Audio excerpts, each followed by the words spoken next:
Welcome to Relaxing Wisdom. Tonight I want to take you somewhere you have never been and somewhere you will never go because almost all of it lies beneath the sea. We are going to move slowly. There is no hurry in what we are about to do. The thing we are looking for has been there for 80 million years, and it will still be there long after this night has ended, so there is no reason to rush toward it. Let your shoulders drop a little. Let the weight of the day begin to loosen its grip. We are going to drift together, out over a dark and enormous expanse of water. And beneath that water, we are going to find a continent. A continent the size of the Indian subcontinent.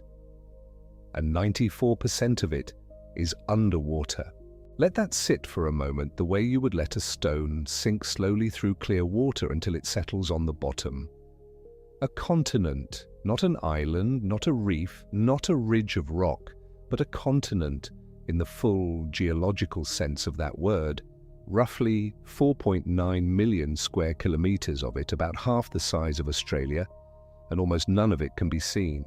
If you stood on the deck of a ship and sailed back and forth across the whole of it for days, you would see only open ocean in nearly every direction, the same grey-blue swell rising and falling, the same horizon, the same long, patient breathing of the sea. You would have no way of knowing that beneath your hull, down through the cold, dark fathoms, lay the drowned shoulders of a landmass nearly as broad as a continent you have known and named your whole life. It is called Zealandia, and for almost all of human history, nobody knew it was there.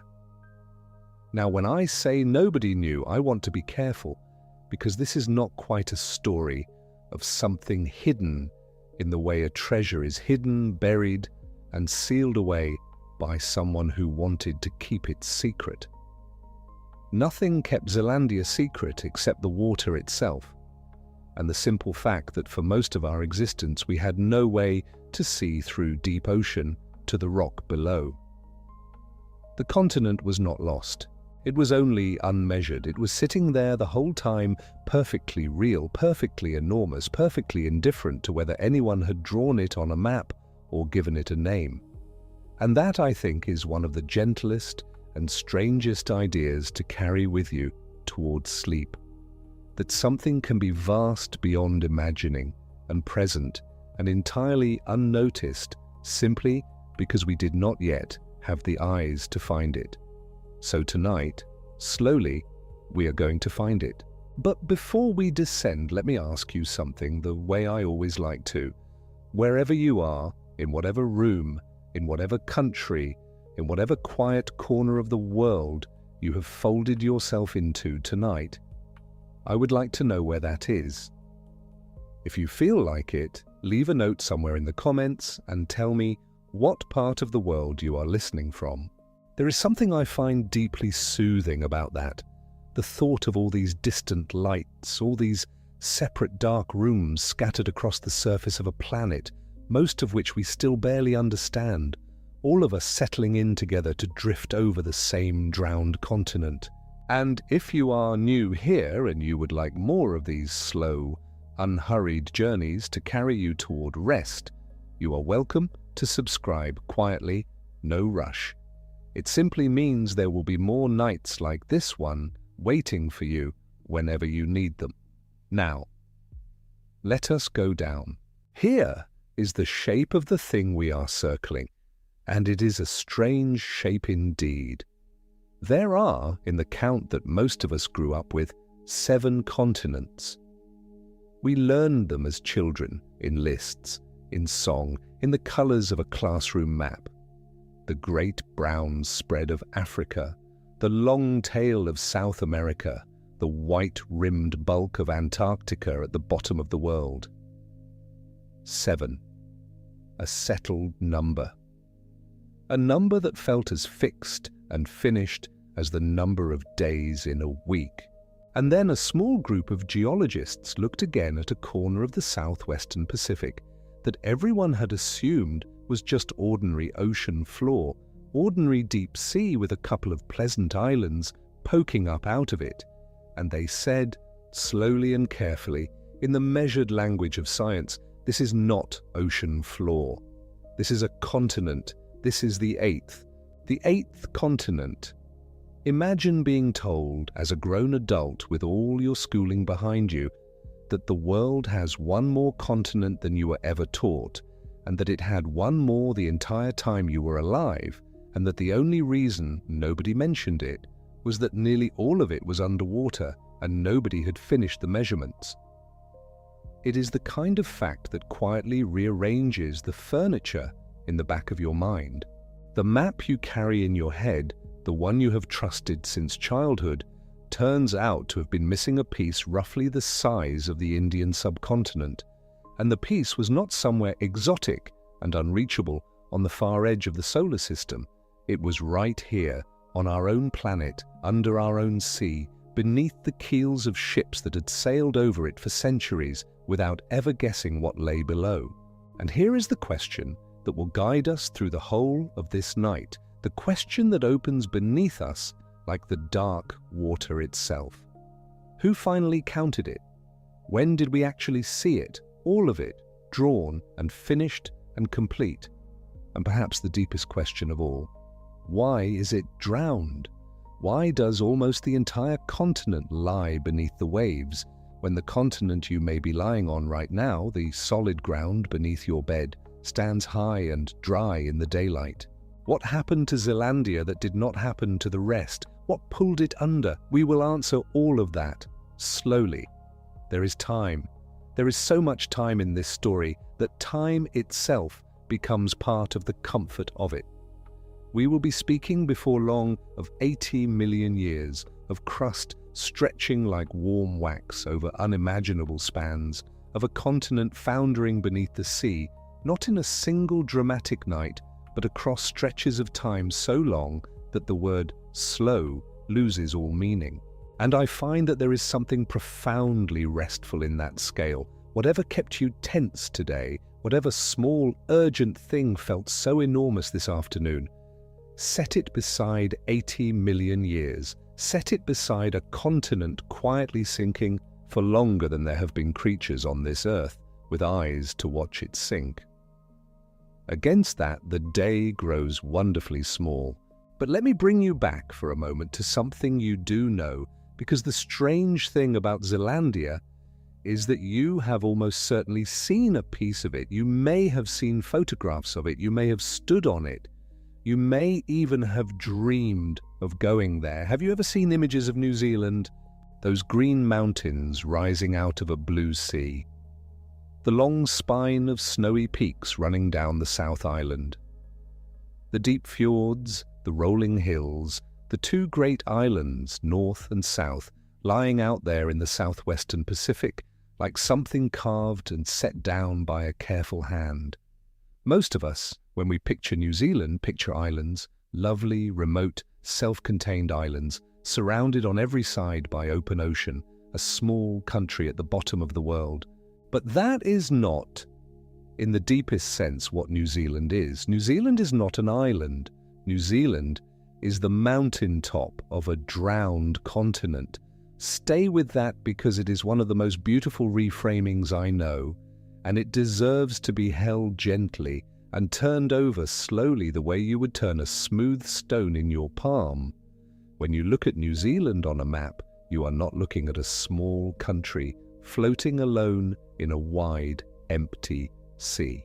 You are looking at the highest peaks of an enormous submerged landmass, the rare summits that happen to rise just far enough to break the surface and catch the sunlight.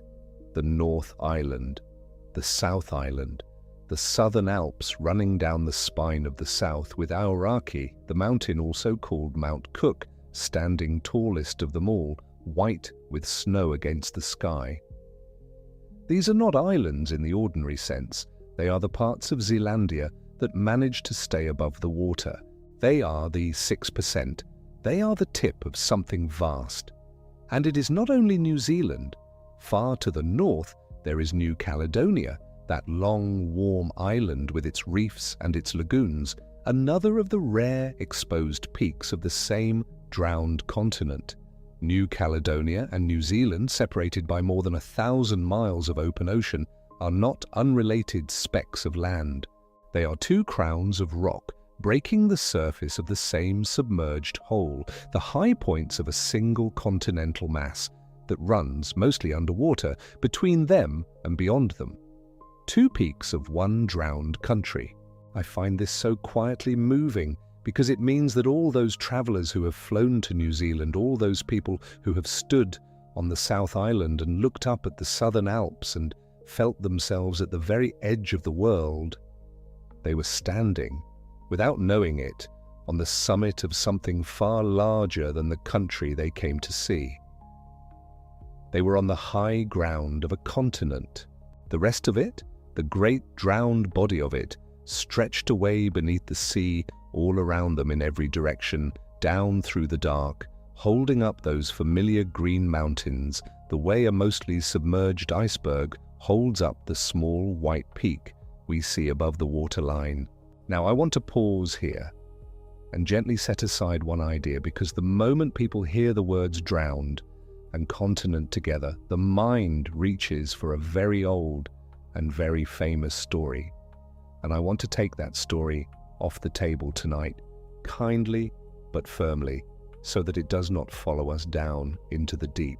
People sometimes hear about a sunken continent and immediately think of Atlantis, with it of lost cities, of vanished civilizations, of palaces and roads and temples swallowed by the sea in a single terrible night.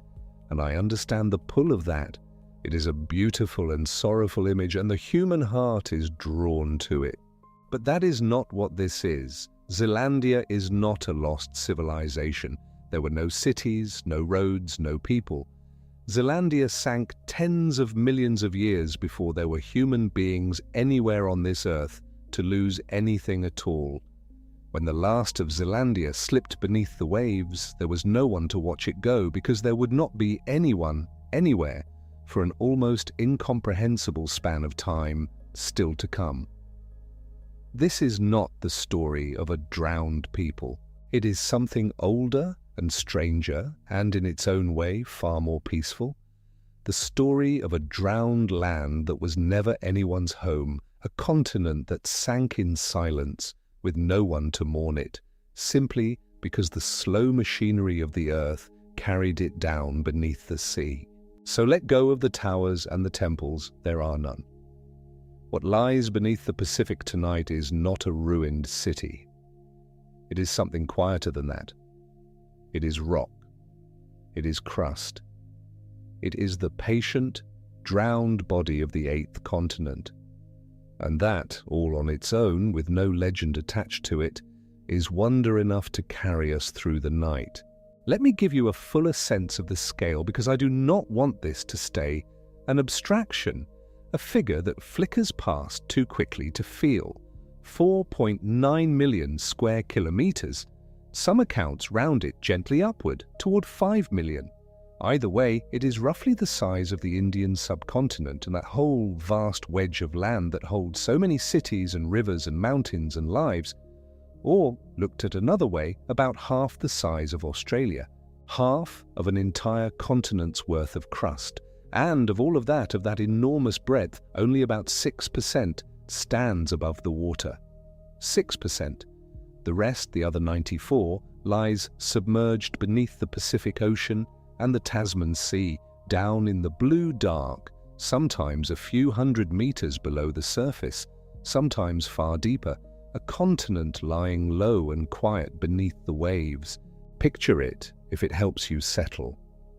Picture the surface of the sea on a still night, that calm, dark, gently moving plain of water reaching out to the horizon under the stars. And picture beneath it the slow curves and plateaus of a drowned continent, broad and patient and unlit, its rare peaks rising up through the water as the green islands we know, but the great bulk of it staying down, holding still, as it has held still for longer than there have been minds to imagine it. There is a kind of peace in a thing that large lying that quietly. It does not strive, it does not hurry. It simply is beneath the sea, doing nothing at all but being enormous and ancient and almost entirely unseen. And this is the thing I keep returning to, the thing I want you to carry softly into sleep, that for nearly the whole span of human history, we had no idea.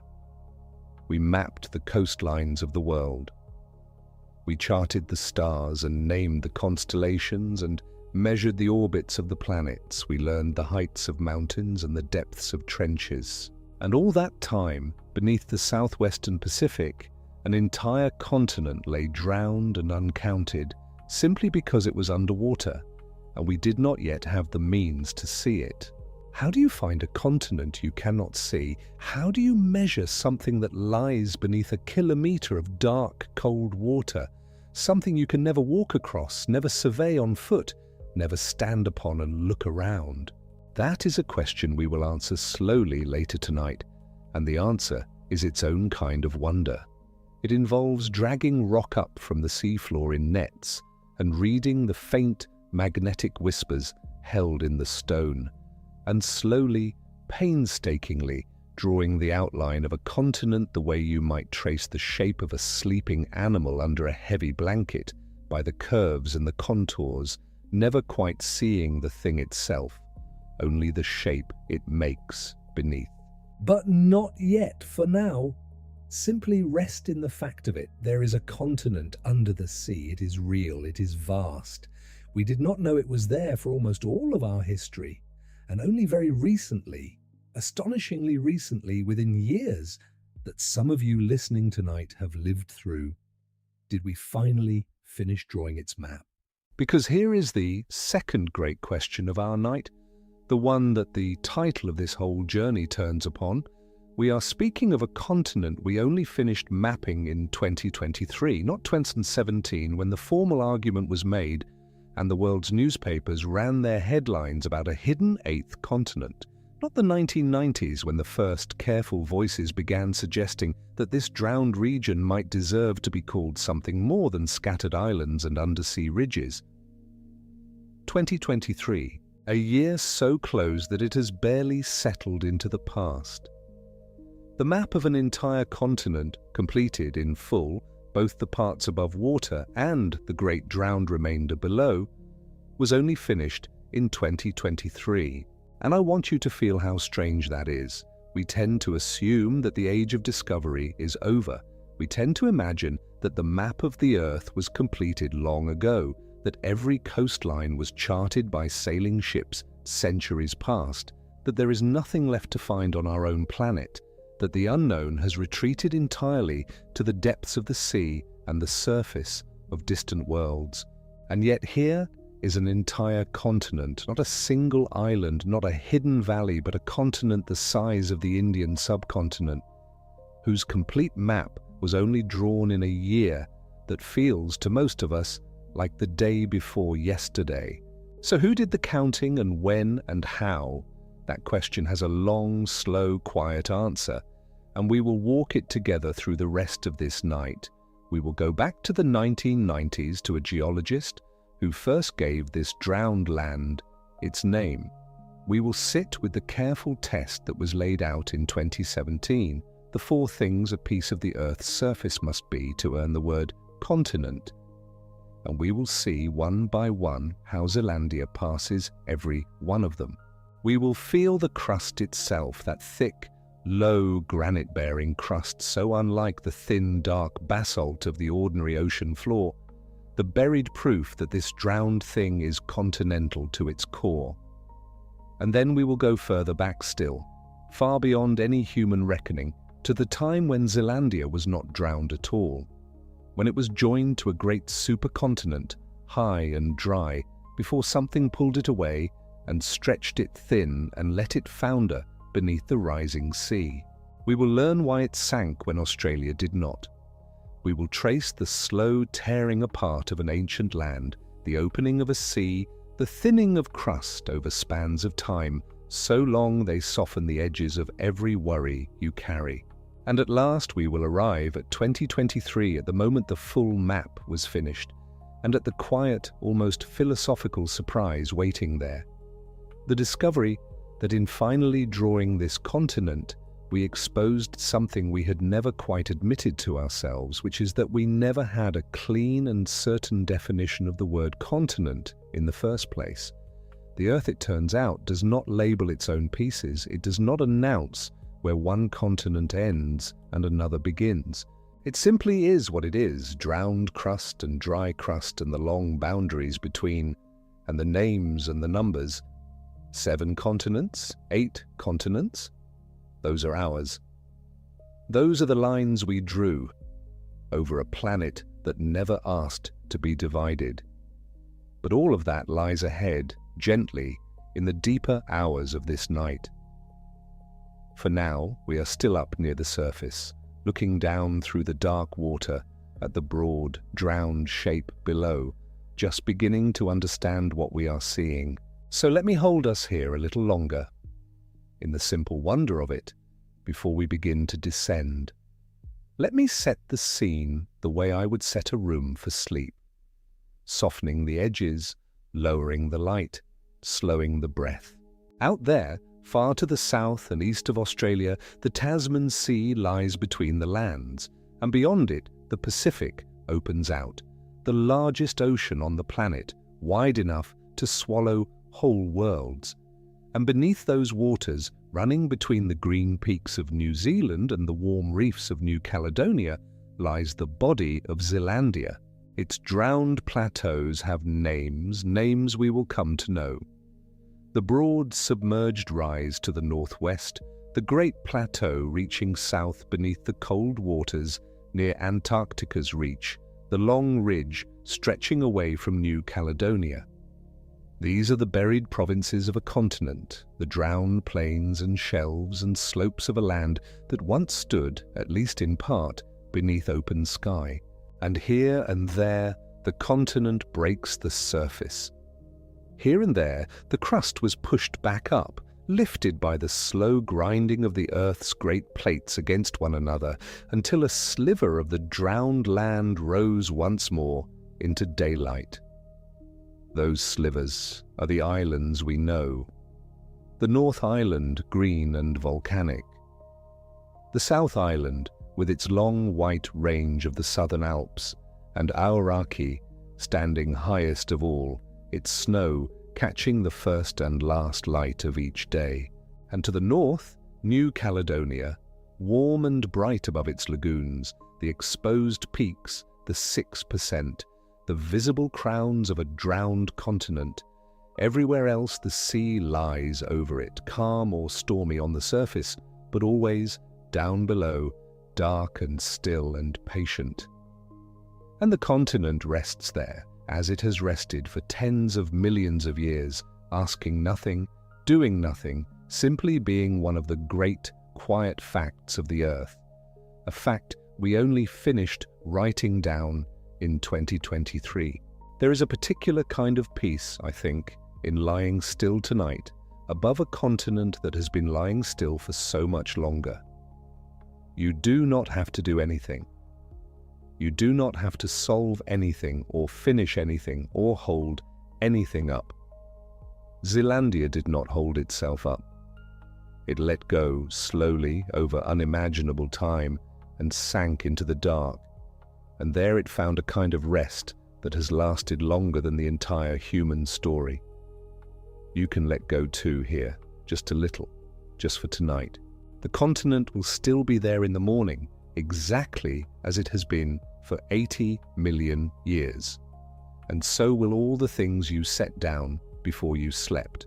So as we begin gently to go down, as we prepare to leave the bright, familiar islands behind and descend into the deep history of how a continent comes to drown, let your breathing slow to match the slowness of the story. There is no urgency in 80 million years. There is no deadline in the patient sinking of crust beneath the sea.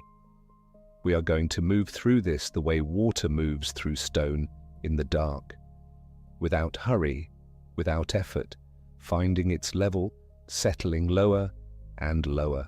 We have seen the shape of it now, A continent the size of the Indian subcontinent, 4.9 million square kilometres, 94% of it beneath the Pacific and the Tasman Sea.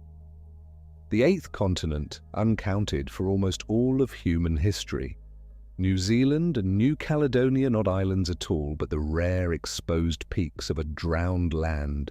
And no lost civilization beneath the waves. Only rock, only crust, only the quiet ancient body of Zealandia, which sank long before there was anyone to watch.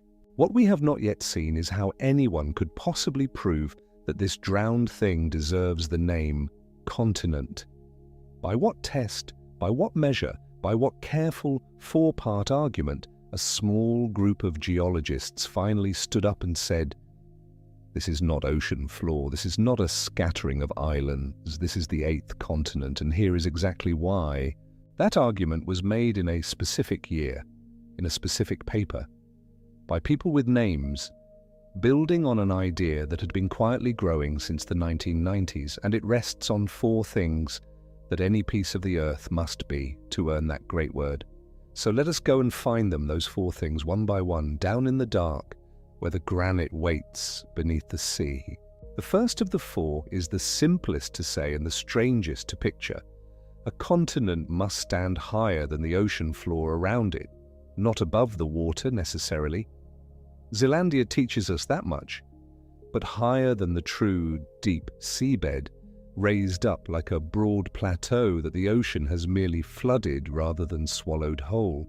And when the surveys were done, when the ships ran their lines back and forth across that part of the southern sea and listened to the echoes returning from below, that is exactly what they found. A vast, raised region sitting distinctly above the abyssal plains that surround it. Lord Howe Rise, the Campbell Plateau, the Chatham Rise. Names for the shoulders and ridges of a thing that rises out of the deep without ever quite breaking the surface, the way a sleeper's shoulder rises beneath a sheet without the sleeper waking. Picture it for a moment gently, the way you might picture a landscape you are walking into in a dream. You are standing on the true ocean floor, the basalt floor that covers most of the planet, and ahead of you the ground begins to climb. Not sharply, slowly. A long, patient slope upward into shallower water until you are no longer on ocean floor at all, but on the flooded flank of a continent, with the light filtering down a little greener, a little nearer. That slope is the edge of Zealandia. That is the first criterion, satisfied not by argument, but by the shape of the seabed itself. The second thing a continent must have is a geology all its own, a real range of rock. Not the monotonous basalt that pours out along the mid-ocean ridges and tiles the deep, but the rich, varied stone that only continents make. Granite, limestone, sandstone, the layered record of mountains worn down, and seas come and gone. And here the proof had to be lifted by hand from the dark. Ships dragged dredges across the submerged crust, scraping samples from places no one could ever stand, hauling up pieces of the drowned continent into the daylight. And what came up was granite, limestone, the unmistakable rock of a continent recovered from beneath the waves where there should, by the old assumptions, have been only seafloor. That granite is worth resting on for a moment because it is the quiet hinge of the whole story. Granite is a continental rock. It forms in the deep roots of mountain belts slowly over enormous spans of time. To dredge granite from the bottom of the Tasman Sea is to hold in your hands a piece of land that was never meant to be under the ocean. And folded into those same submerged rocks were fossils and sediments that recorded environments once above the water. Drowned landscapes, written into stone, telling of a time when parts of this place stood in the open air. The rock remembers being land, even though it has spent tens of millions of years as sea. The third thing is the crust itself and how thick it runs, and how it is made. This is perhaps the deepest proof of all, and the one that explains everything else. Ocean floor is made of a thin skin of crust, only about 7 kilometres thick, dense, heavy, riding low. But continental crust is different. It is thicker and it is lighter, and that lightness is what lets continents float high enough to hold mountains and rivers and the dry, living world. And when geophysicists measured the crust beneath Zealandia, be sounding it, weighing it through the way it bends the Earth's magnetic field and the way waves travel through it, they found continental crust. 10 kilometres thick in places, 20, 30, far thicker than any ocean floor, far lighter, unmistakably the crust of a continent and not of a sea. And yet, here is the gentle paradox you can carry down into sleep with you. Zealandia's crust is thinner than the average continent's. A normal continent runs 30 kilometres thick, 40 more. Zealandia is thinner than that. Thick enough to be unmistakably continental.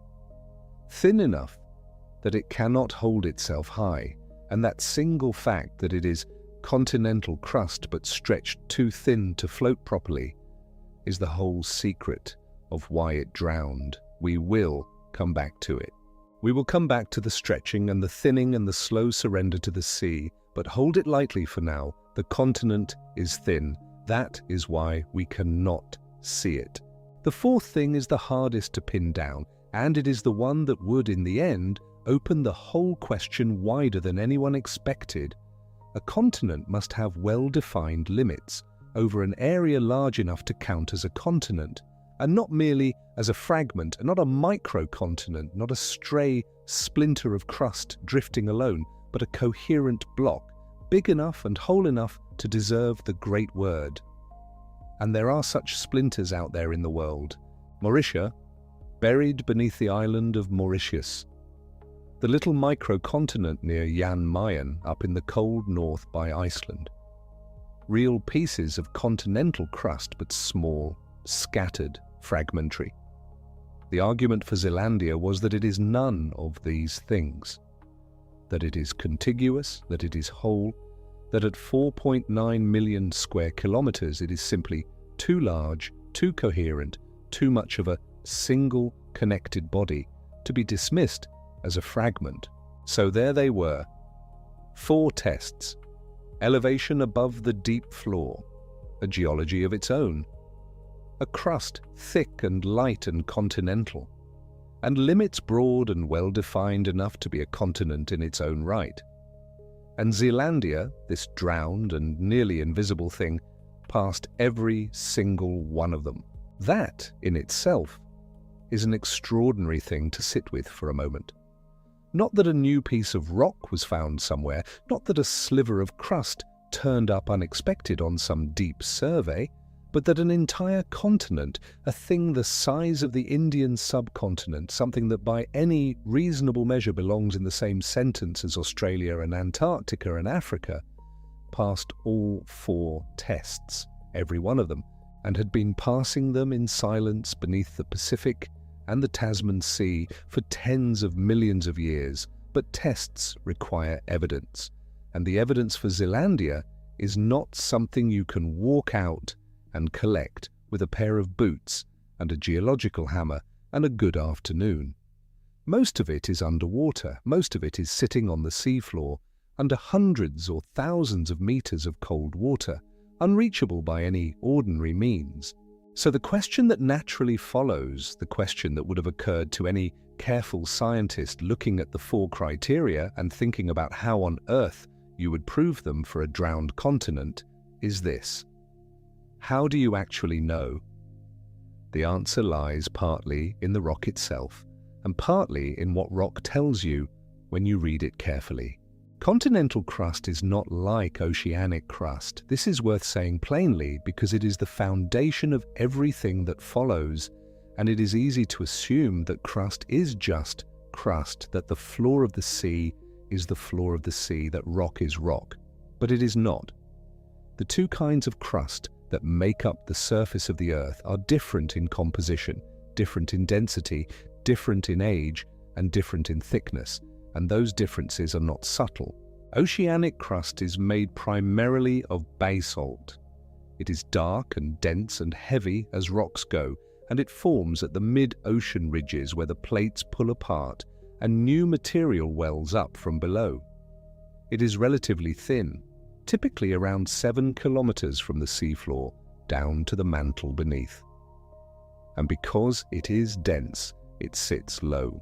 The ocean basins are where they are because oceanic crust is heavy enough to pull itself down, to sit lower than the land, to allow water to pool above it in the great blue basins we call the Pacific and the Atlantic and the Indian Ocean. Oceanic crust is the floor. It is where the sea lives. Continental crust is something else entirely. It is made of older, lighter material, granite at its heart, and a whole range of other silica-rich rocks laid down and metamorphosed and remelted and reformed over billions of years of geological history. It is thicker. Globally, continental crust averages somewhere between 30 and 46 kilometers in depth, though it varies considerably. Under the great mountain ranges like the Himalayas, it can reach 70 kilometers or more, deep roots pushed down by the weight of the peaks above. And because it is less dense than oceanic crust, because it is lighter relative to the mantle it floats upon, it rides higher. It floats in a sense, not the way a boat floats on water, but the way any less dense material floats in a denser medium. It finds its level, and its level is higher than the ocean floor. That is why the continents are above the sea. That is why Africa and Australia and Eurasia and the Americas rise up into the air instead of lying covered by the Pacific. They are buoyant. They float very slowly on the deeper rock below. Now hold those two pictures in mind: dense, thin, dark basalt on one side, lighter, thicker, pale granite on the other, and ask, which one is Zealandia? The answer comes from what has been pulled up from its sea floor over many decades of oceanographic research, dredging expeditions, ships lowering nets and buckets and coring devices down through hundreds of meters of seawater to scrape samples from the rock beneath, have recovered from the submerged plateaus and ridges of the Zealandia region material that is unmistakably continental: granite, limestone, schist, rocks that only form through the processes of continental geology, through the slow cooking of sediments under pressure, through the intrusion of magma into pre-existing rock over geological timescales. Not basalt, not the dark, dense rock of the ocean floor, the continental kind, the light, ancient, buoyant kind. And there is something even more striking in some of what has come up from those depths. Fossils. Sedimentary rocks containing the traces of environments that no longer exist. Environments that, to judge by what is preserved in them, were once above water. Limestone laid down in shallow seas. Sandstones that speak of beaches and rivers and deltas. Pollen in some cores from ancient forests. The submerged crust of Zealandia is not a featureless expanse of ocean floor that has always been ocean floor. Parts of it were land, parts of it were landscape, trees, soil, elevation, the whole apparatus of a terrestrial world. At some point, and we will come to when and why, those landscapes sank. The forests went under, the rivers found no more sea to reach, the sky above closed into ocean, and the sediments and the fossils and the limestone were left there in the dark, slowly accumulating more ocean sediment on top, slowly being buried, preserved, sealed in. This is one of the things that makes the evidence for Zealandia so quietly compelling. It is not just that the crust is of the right type, it is that the rock contains, written into it in the language of geology, a memory of having been above water, of having been, in the most literal sense, land. Zealandia's continental crust, where it has been measured, runs roughly 10 to 30 kilometers thick. That number matters. It is thinner than the global average for continental crust, which sits somewhere between 30 and 46 kilometers. considerably thinner in fact at the lower end. And that difference in thickness, that relative thinness, is directly connected to why Zealandia is where it is, why it sits so low, why it is drowned rather than proud. A thicker continent is a more buoyant one. A thinner continental crust loses some of that buoyancy, and the land it supports drops accordingly, settling lower in the mantle, finding its level closer to or below the sea surface rather than safely above it. Zealandia's thinness is not incidental to its disappearance beneath the waves. It is the cause. But even at 10 to 30 kilometres, even at the thin end of the continental range, it is still nowhere near the 7 kilometres of typical oceanic crust. The crust under Zealandia is unambiguously not the floor of a normal ocean. It is between 1.5 and 4 times thicker than the ocean floor around it. It is lighter in composition. It is older in its geological heritage. It is, by the tests of rock chemistry and physical measurement, continental, just thinner than average and therefore lower than the others, and therefore covered by the sea. The distinction between continental crust and oceanic crust, incidentally, is one of those cases in geology where a technical term carries an almost physical weight once you understand it. Continental crust does not simply mean crust that is currently under a continent. It means crust of a particular type, a particular composition, a particular geological history. There is oceanic crust beneath some continental shelves. There is continental crust beneath some ocean basins.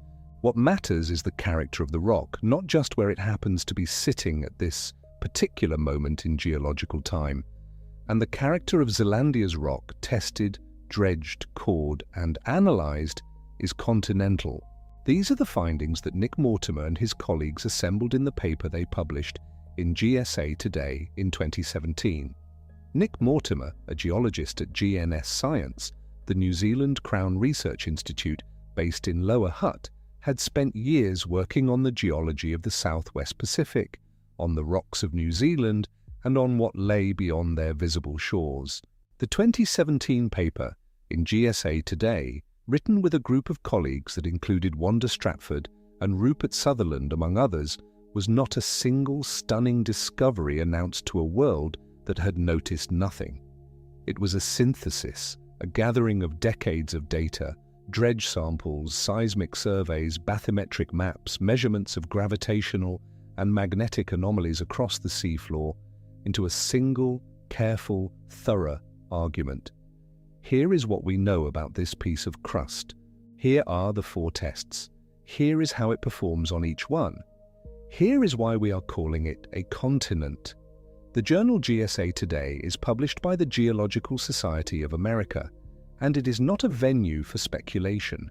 It is a place for clear, peer-reviewed scientific argument, read by geologists who will look closely at the evidence and think hard about the claims.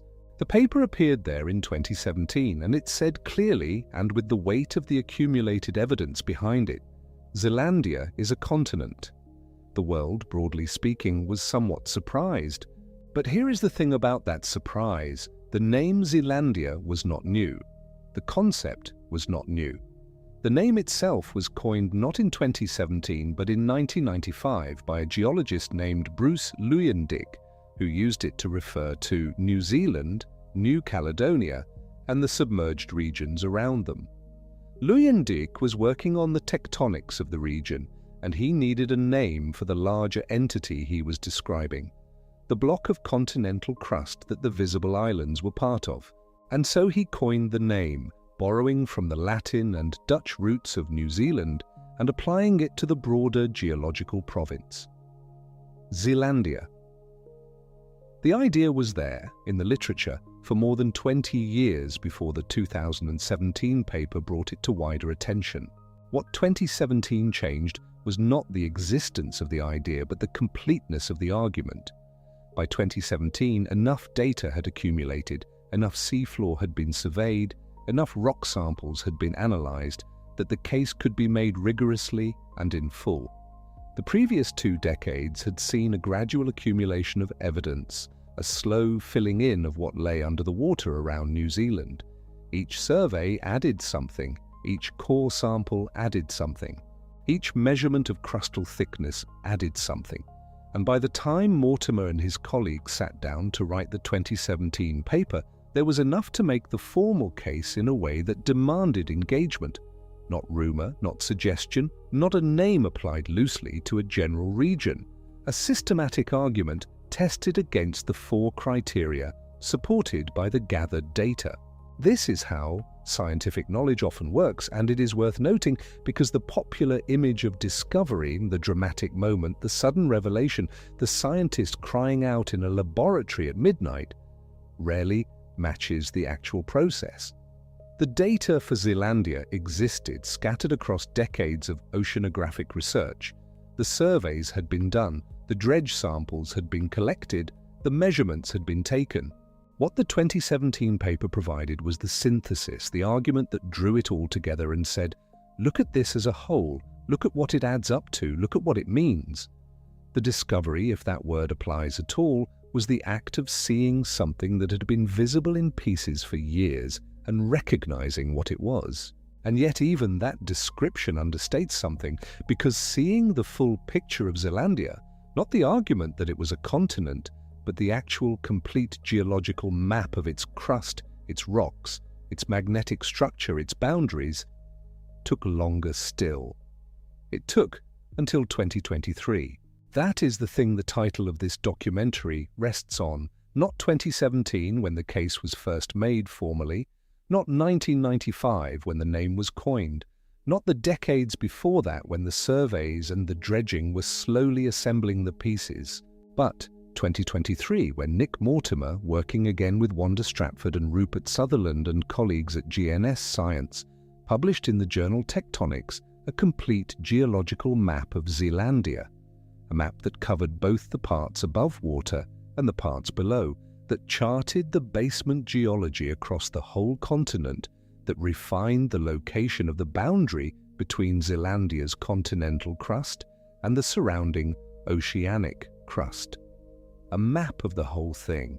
We will come to 2023 properly in the next part of this journey.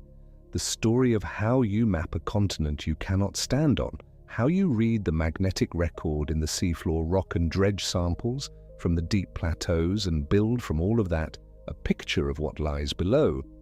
That story deserves its own careful telling. But it is worth pausing here, at this point in the account, on the scale of what was waiting to be fully mapped. 4.9 million square kilometres, some estimates round to 5 million. Either way, the number is vast, and it rewards a moment of imaginative attention. 4.9 million square kilometres is roughly the size of the Indian subcontinent. India, Sri Lanka, the whole of the subcontinent, from the Himalayas to the southern tip at Cape Comorin.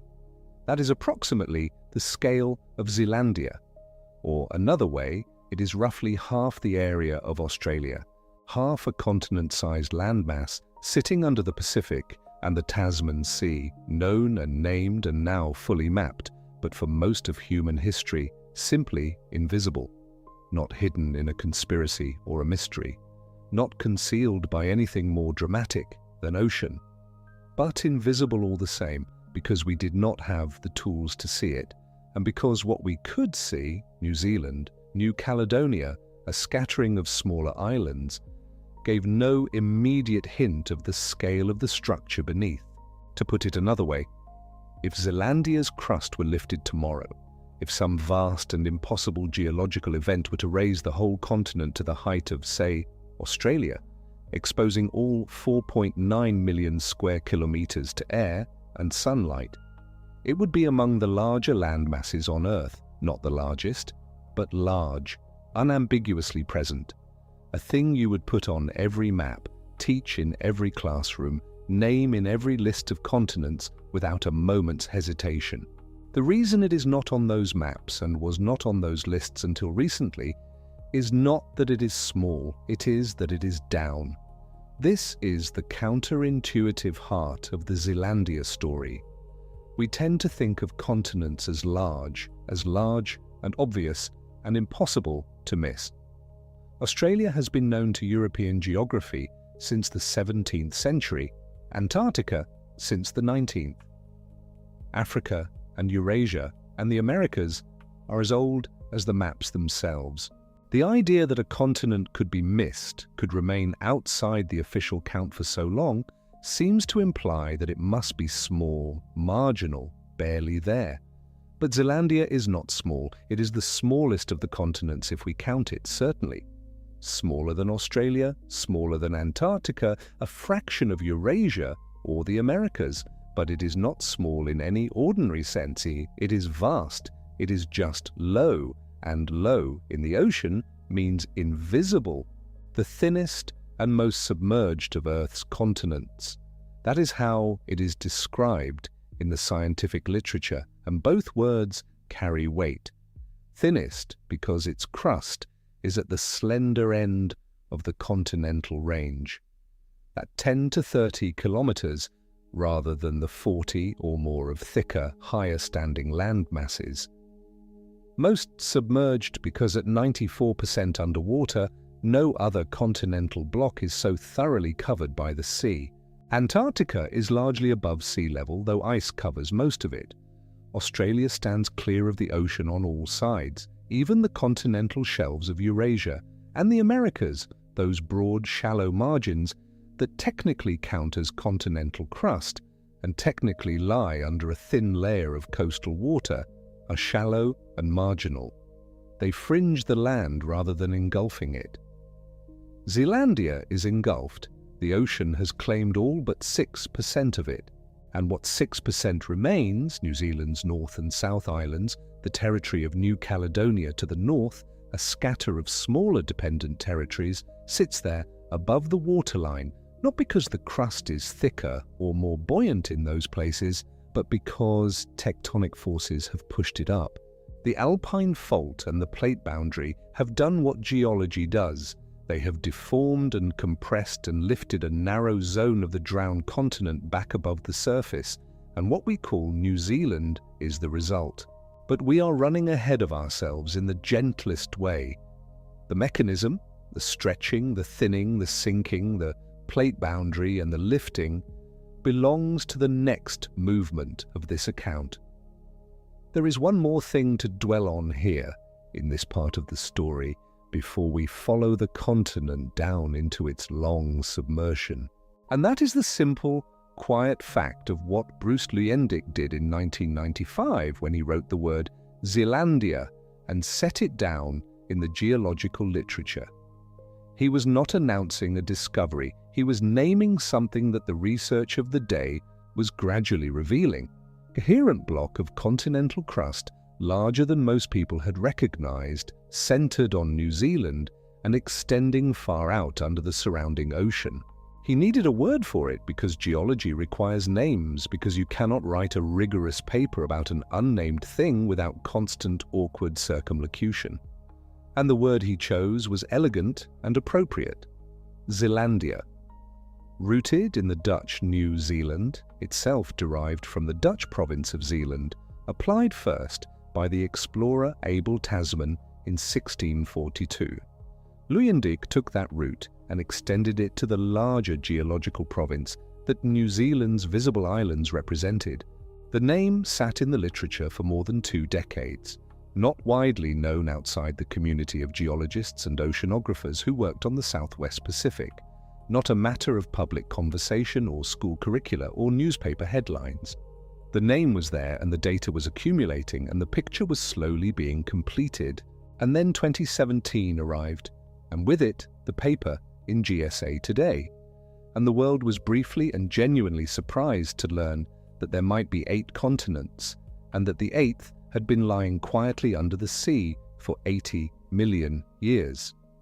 The surprise was real. The science behind it was not new. There is something in this, in the gap between the long, patient accumulation of evidence and the moment of wider recognition, that is characteristic of how understanding actually grows. Not in sudden leaps mostly, though sometimes there are those, but in slow additions, in the gradual refinement of a picture, in the steady replacement of vague outlines with precise measurements. Luyendyk named the thing in 1995. The surveys continued. The dredge samples were analysed. The thickness of the crust was measured at more and more points. The magnetic anomalies in the seafloor rock were charted, slowly, over years, because charting them required ships and instruments and time and funding, and the ocean is large and the work is slow. And by 2017, the picture was clear enough to argue. And by 2023, the picture was complete enough to map, the finished map. The complete geological account of a continent, both above and below the waterline, published in Tectonics. We will reach it. But understand as we move toward it what it represents, not the first knowledge of Zealandia, not the initial recognition of what the crust was made of or how thick it was, or whether it qualified by the 4 criteria. What the 2023 map represents is the completion of something, the filling in of the last gaps, the moment when the picture was whole. And it took until 2023 because mapping a continent you cannot stand on is genuinely profoundly difficult. You cannot do it with a team of geologists walking transects across the landscape, picking up rock samples and noting what lies where. The landscape is under hundreds of meters of water. The rock is unreachable except by indirect means, by lowering equipment from ships, by firing acoustic signals into the seafloor and reading the echoes, by measuring the tiny variations in Earth's gravitational and magnetic fields that reveal the character of the rock below without requiring anyone to touch it. Each of these methods gives you information, but incomplete information. Each survey adds another piece, and the ocean is very, very large. Lord Howe Rise, the Campbell Plateau, the Chatham Rise. These are the names of the great submerged plateaus and ridges that make up the bulk of Zealandia's drowned geography. The broad, shallow underwater highlands where the continental crust lies closest to the surface, where the water above is hundreds rather than thousands of meters deep, where the rock has been most thoroughly surveyed. They are vast. Lord Howe Rise extends northward from New Zealand toward the Lord Howe Island group, a long elevated ridge of continental crust rising from the deeper surrounding seafloor. The Campbell Plateau spreads southward and westward from the South Island, a broad underwater shelf that is geologically part of the same block as the land above. The Chatham Rise stretches eastward from the South Island toward the Chatham Islands, another elevated continental ridge submerged beneath the Pacific. These are not dramatic names, perhaps. They do not carry the resonance of the Himalayas or the Sahara. They are the names of underwater geography, the names on maps that most people never consult, the names that oceanographers and marine geologists know well, and that the rest of the world has no particular reason to know, but they are real. They are the terrain of the drowned continent. They are what Zealandia looks like if you could drain the ocean and stand somewhere high and look down at the exposed seafloor. Imagine that for a moment in the slow way that sleep-adjacent imagining allows. Drain the Pacific and the Tasman Sea.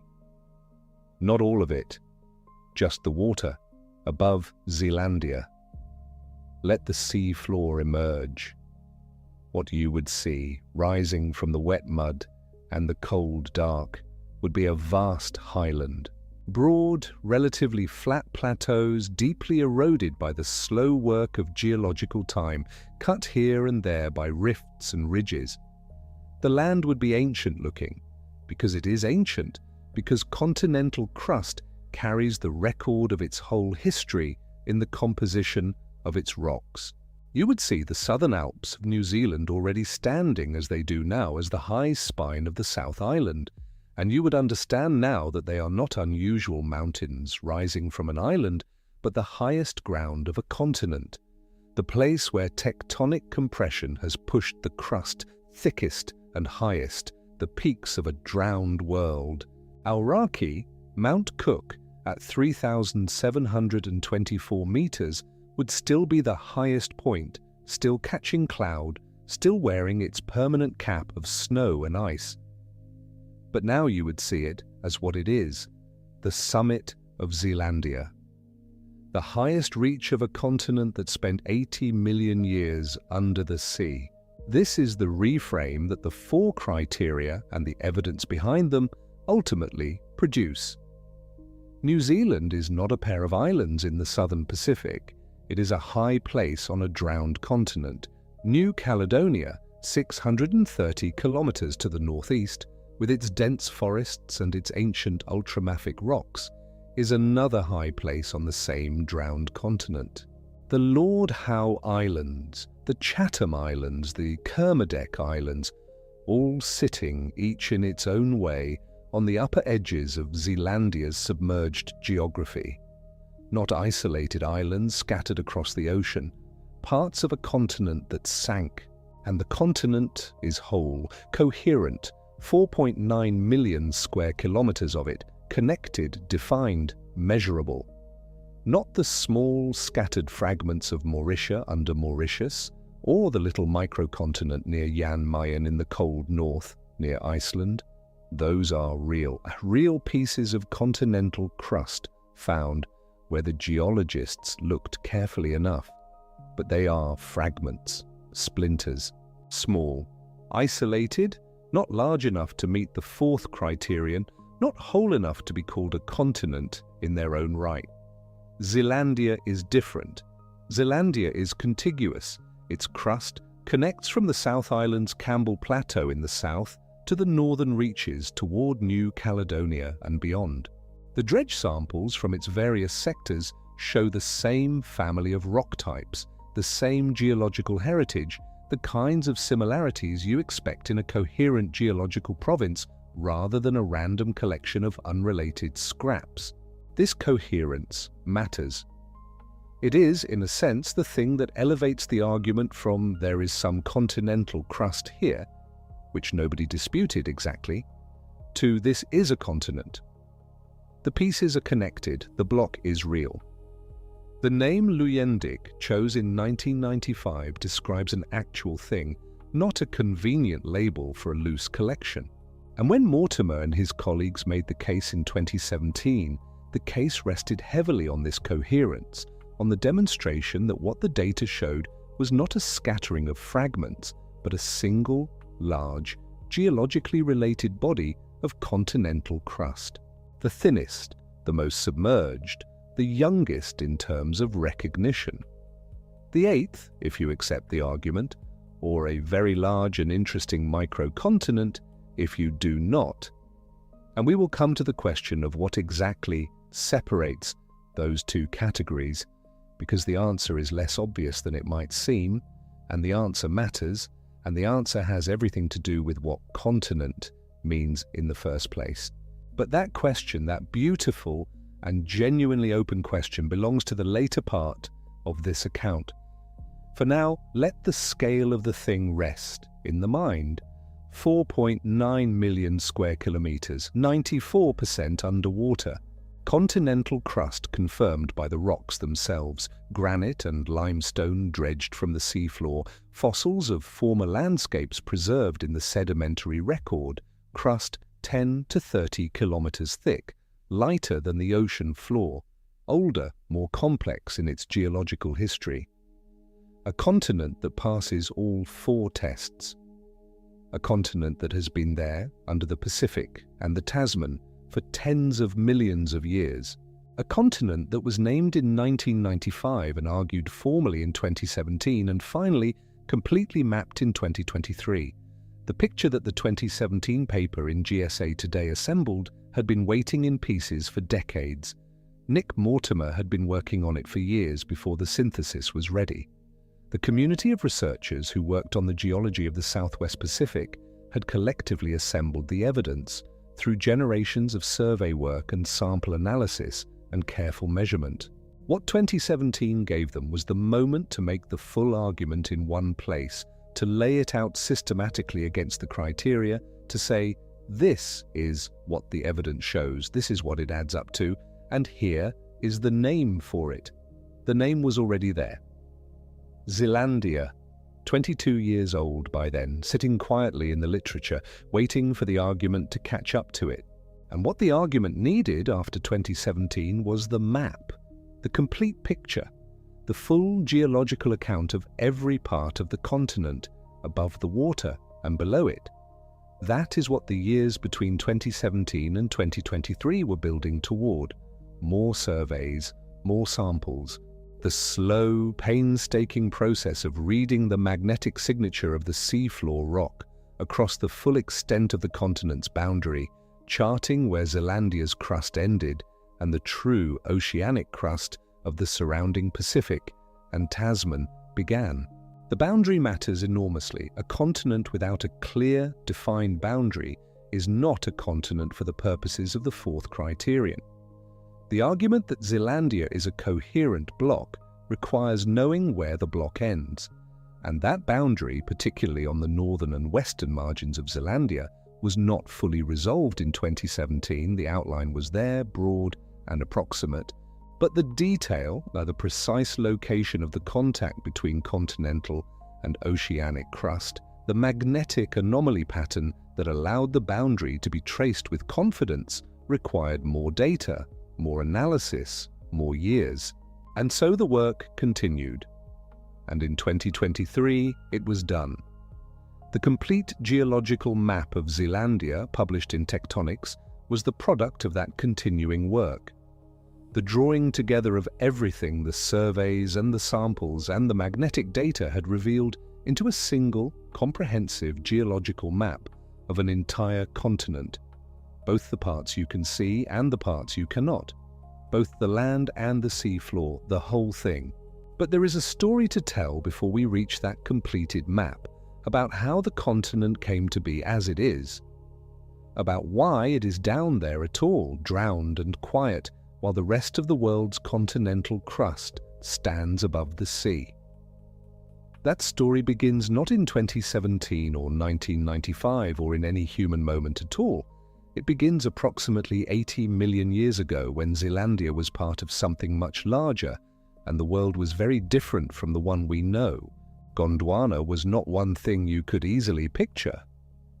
It was not a continent in the way we tend to imagine continents, bounded by familiar coastlines, colored distinctly on a map, holding its shape in the memory.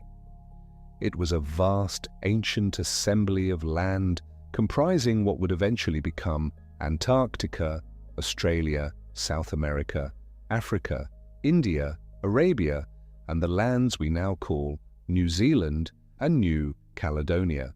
Together they formed a single connected block of continental crust, joined across distances we have no real intuition for, persisting through geological time in configurations our human experience gives us no means to fully hold. For hundreds of millions of years, this assembly held. The crust that would one day be called Zealandia was locked into the southern margin of Gondwana, pressed against what would become Australia and Antarctica, sharing the same deep rock, the same basement geology, the same ancient history. There was no Pacific Ocean to speak of, not in the way it exists now. There was no Tasman Sea. The land that is now the South Island of New Zealand, the land that carries the Alpine Fault and the Southern Alps, was part of a continuous sheet of continental crust, extending westward into what would eventually separate and drift and become the continent of Australia. And then roughly 80 million years ago, that began to change. The processes that would eventually produce Zealandia as a separate thing, as a continent of its own, however drowned and quiet, began with the opening of the Tasman Sea. This is the body of water that now lies between the eastern coast of Australia and the western shore of New Zealand, roughly 2,000 kilometres of ocean separating two landmasses that were once joined. But it did not open all at once.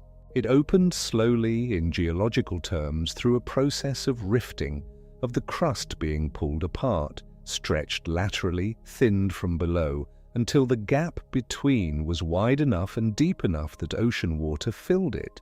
Rifting is worth slowing down on because it is the mechanism at the heart of everything that happened to Zealandia the key to understanding not only how it separated, but why it sank. When two portions of continental crust are pulled apart, the crust between them does not simply break cleanly like a piece of pottery. It stretches. Imagine very slowly pulling at a piece of thick dough. The dough does not snap immediately. It elongates. It grows thinner in the middle, and as it grows thinner, it also grows weaker, and the pull becomes easier, and the thinning accelerates through the very zone where it has already begun. Continental crust floats on the mantle beneath it the way ice floats on water, not because it is lighter in an absolute sense, but because it is less dense than the molten rock on which it rests, and buoyancy keeps it elevated. The thicker the crust, the higher it rides. The thinner the crust, the lower it sits. When you stretch and thin a portion of continental crust, you reduce its buoyancy. The portion that has been thinned no longer rides as high. It begins to subside, and if it is thinned enough, it subsides below sea level and the ocean moves in above it, and from that point forward, the crust exists but cannot be seen from the surface of the world.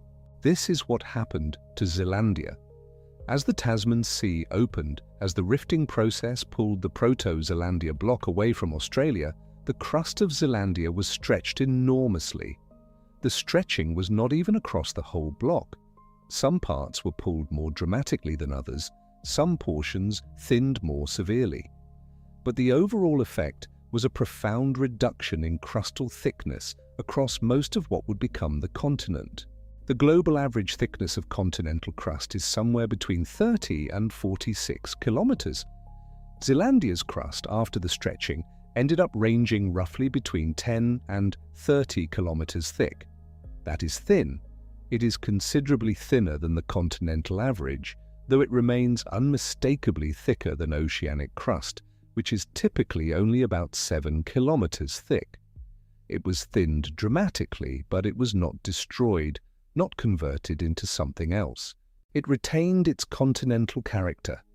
The granite and limestone, and the full range of rock types that mark continental crust, while being reduced in thickness enough to lose the buoyancy that would have held it above the sea. And so the continent foundered. That is the word that keeps suggesting itself. Not sank exactly, because sinking implies something dramatic, a sudden plunge, a moment of catastrophe. Zealandia did not sink in any moment. It subsided, slowly over millions of years, as the rifting continued and the crust thinned further, as the Tasman Sea opened wider and the separation from Australia became permanent. The bulk of Zealandia settled lower and lower. The ocean did not rush in. It crept in gradually as the land surface dropped, as what had been coastlines became shallow shores, and shallow shores became shallow seafloor, and shallow seafloor became something deeper. The timing of this matters. Zealandia was largely submerged by somewhere around 60 to 50 million years ago, though the precise timeline of submersion varied across different parts of the continent. Some portions dropped below the waves earlier than others, and some small portions rose again and dropped again as later tectonic forces continued to work on the region. But by 50 million years ago, the continent as a whole was no longer a continent in the geographical sense most of us carry in mind. It was not a visible landmass. The surface of the Earth above Zealandia looked, to any observer, like ocean. Australia, by contrast, did not do this. And the question of why Australia remained above the sea while Zealandia sank is, in a way, the clearest way to understand the mechanism. Australia's continental crust was not stretched and thinned in the same way. When the separation occurred, the break happened along what would become the Tasman Sea basin. The rifting was concentrated there, in the zone between. Australia's crust remained more or less intact, more or less at its original thickness, and retained the buoyancy needed to keep its surface above sea level. Zealandia, on the other side of the rift, bore most of the thinning. The stretching was asymmetric in its effects. and so one side of the separation stayed above the water and the other did not. This is not a story of failure. There is nothing deficient about a continent that subsides below the sea. The rock is still there. The continental character of the crust is still present, encoded in the mineralogy and the thickness and the seismic properties that geophysicists can measure from the surface.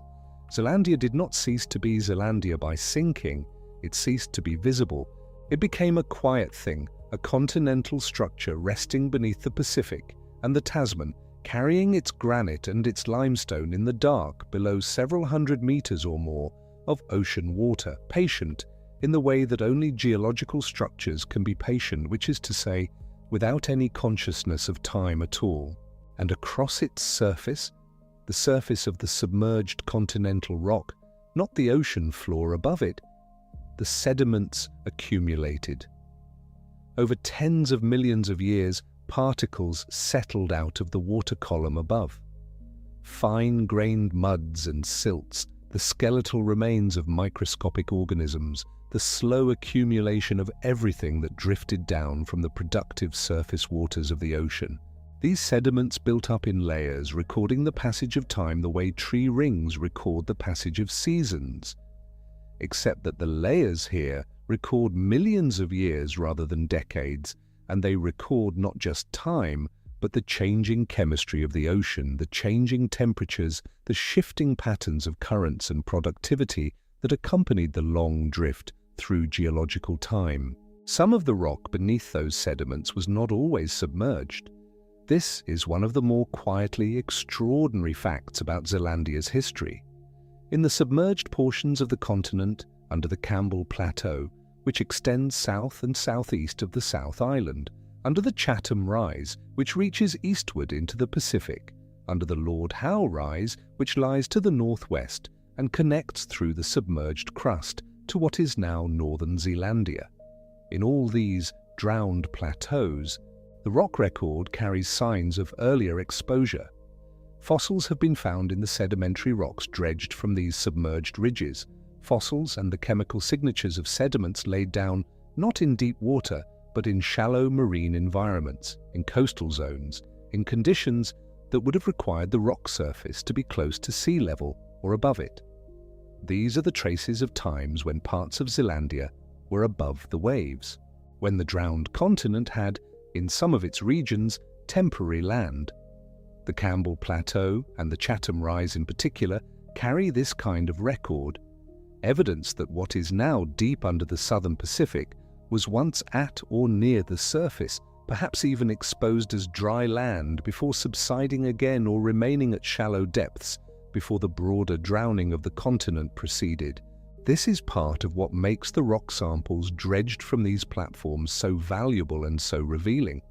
Dredging, dragging a heavy metal basket across the sea floor to collect loose rock and sediment, is an imperfect and laborious method of geological investigation. You cannot see what you are sampling. You haul up whatever the basket encounters, and you work with what you get. But what has been recovered from the submerged ridges and plateaus of Zealandia includes limestone, which forms in shallow marine environments. It includes granite and other igneous rocks characteristic of continental crust. And it includes fossils of organisms that lived in conditions nothing like the deep Pacific. The sedimentary record encoded in those rocks speaks of a landscape that has changed enormously. And the fossils in particular, organisms that required specific water depths, specific temperatures, specific conditions to live, are like witnesses to a world that no longer exists above the surface. They testify to times when the Campbell Plateau was not the distant, drowned, inaccessible thing it is now, but something closer to the surface of the world, something that had a relationship with the atmosphere and the light. Now let us move to a later chapter in Zealandia's tectonic history, because the story of the drowning is not quite the end of the story of the continent's shaping. About 50 million years ago, something else happened. The geometry of the tectonic plates in the region changed. A new subduction zone began to develop, what we now call the Tonga-Kermadec subduction zone. where one plate began descending beneath another along a line that ran roughly north of what is now New Zealand. This process, the initiation of subduction along a new boundary, released enormous forces into the crust of the surrounding region, including the northern parts of Zealandia.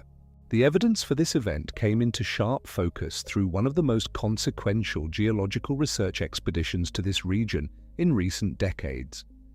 In 2017, the International Ocean Discovery Program, a global collaboration of scientists who drill into the ocean floor to recover sediment and rock cores from deep beneath the sea, sent an expedition to the Tasman Sea and the northern parts of Zealandia.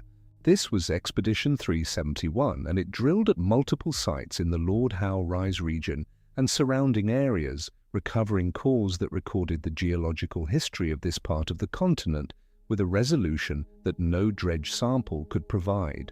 Drilling is different from dredging in a way that matters enormously for the quality of the information obtained. When you drill, you recover a continuous column of sediment and rock in the order in which it was deposited or crystallized, from the deepest layers at the bottom of the core to the most recent at the top. You can read the layers like a book in sequence, rather than working from loose fragments of uncertain provenance. The cores from Expedition 371 provided exactly this kind of continuous record, a layered, sequential account of what the northern parts of Zealandia experienced over tens of millions of years. What those cores recorded, among other things, was the signature of the Tonga-Kermadec subduction initiation event roughly 50 million years ago. The beginning of subduction along this new boundary warped and uplifted parts of northern Zealandia. Crust that had been sitting quietly on the sea floor was pushed and buckled by the forces associated with the new subduction zone developing nearby. The northern region of the continent experienced a kind of deformation that the southern portions did not go through in quite the same way, and the cores captured that deformation in the rock record, in the changes in sediment type and depositional environment recorded at different depths. This is what geological history means in practice. It is not a single clean narrative of subsidence and drowning and stillness. It is a sequence of events, some overlapping, some separated by tens of millions of years, each one altering the continent in some way, each one leaving a trace in the rock that trained eyes can subsequently read. The thinning and the foundering during the rifting from Gondwana, the gradual submersion as the Tasman Sea widened, the continued accumulation of sediment on the drowned surface, and then the Tonga-Kermadec subduction initiation, warping the north, complicating what might otherwise have been a simple story of slow drowning. And there is one more layer to this story, a final tectonic chapter that brings us to the present configuration of Zealandia and explains why any part of it is visible at all. Because the Southern Alps are not an accident. The North Island and South Island of New Zealand, rising above the Tasman Sea in the Pacific, are not simply the portions of Zealandia that happened to escape submersion. They are the portions that were pushed back up. The mechanism that lifted them and that continues to lift them is the boundary between the Pacific Plate and the Australian Plate. This boundary is one of the most geologically active zones on the planet. The Pacific Plate and the Australian Plate are moving relative to each other, and their boundary runs directly through New Zealand, not around it, not beneath it in some distant offshore region, but through it, through the rock, through the island chain itself. On the South Island, the most dramatic expression of this boundary is the Alpine Fault, a major strike-slip fault that runs the length of the island for approximately 500 kilometres. Along this fault, the Pacific Plate and the Australian Plate are sliding past each other, and the compression between them has pushed rock upward to form the Southern Alps. Aoraki, which is also known as Mount Cook, rises to just over 3,700 metres above sea level. The Southern Alps as a chain reach heights that make them genuinely impressive, even by global standards for mountain ranges. and every metre of their elevation is a direct consequence of the plate boundary working on the crust of Zealandia, compressing it, thickening it locally, pushing material upward against the force of erosion that simultaneously works to wear those mountains back down. The balance between uplift and erosion is one of the defining dynamics of active mountain ranges. The Southern Alps are rising, driven by the collision between plates. They are also being eroded, worn by rivers and glaciers and the relentless work of water on rock. The net result is that they persist, not at some final fixed height, but in a dynamic equilibrium between forces building them up and forces tearing them down. And their roots extend deep into the crust, into thickened continental rock that geophysical surveys have mapped in detail. What the plate boundary has done in this part of Zealandia is reverse locally the process of thinning that caused most of the continent to drown. The stretching and thinning came first, tens of millions of years ago, and it left the bulk of Zealandia below the sea. Then the plate boundary developed through the region and began a process of compression and thickening in the zone where the two plates meet. Where thinning caused subsidence, thickening caused uplift. The crust at the plate boundary is, in places, locally thicker and higher standing than the surrounding submerged portions of the continent precisely because of this compression. The result is New Zealand. The visible peaks of a continent that is otherwise hidden beneath the sea, lifted back into daylight not by chance, but by the ongoing, immensely energetic collision between two tectonic plates.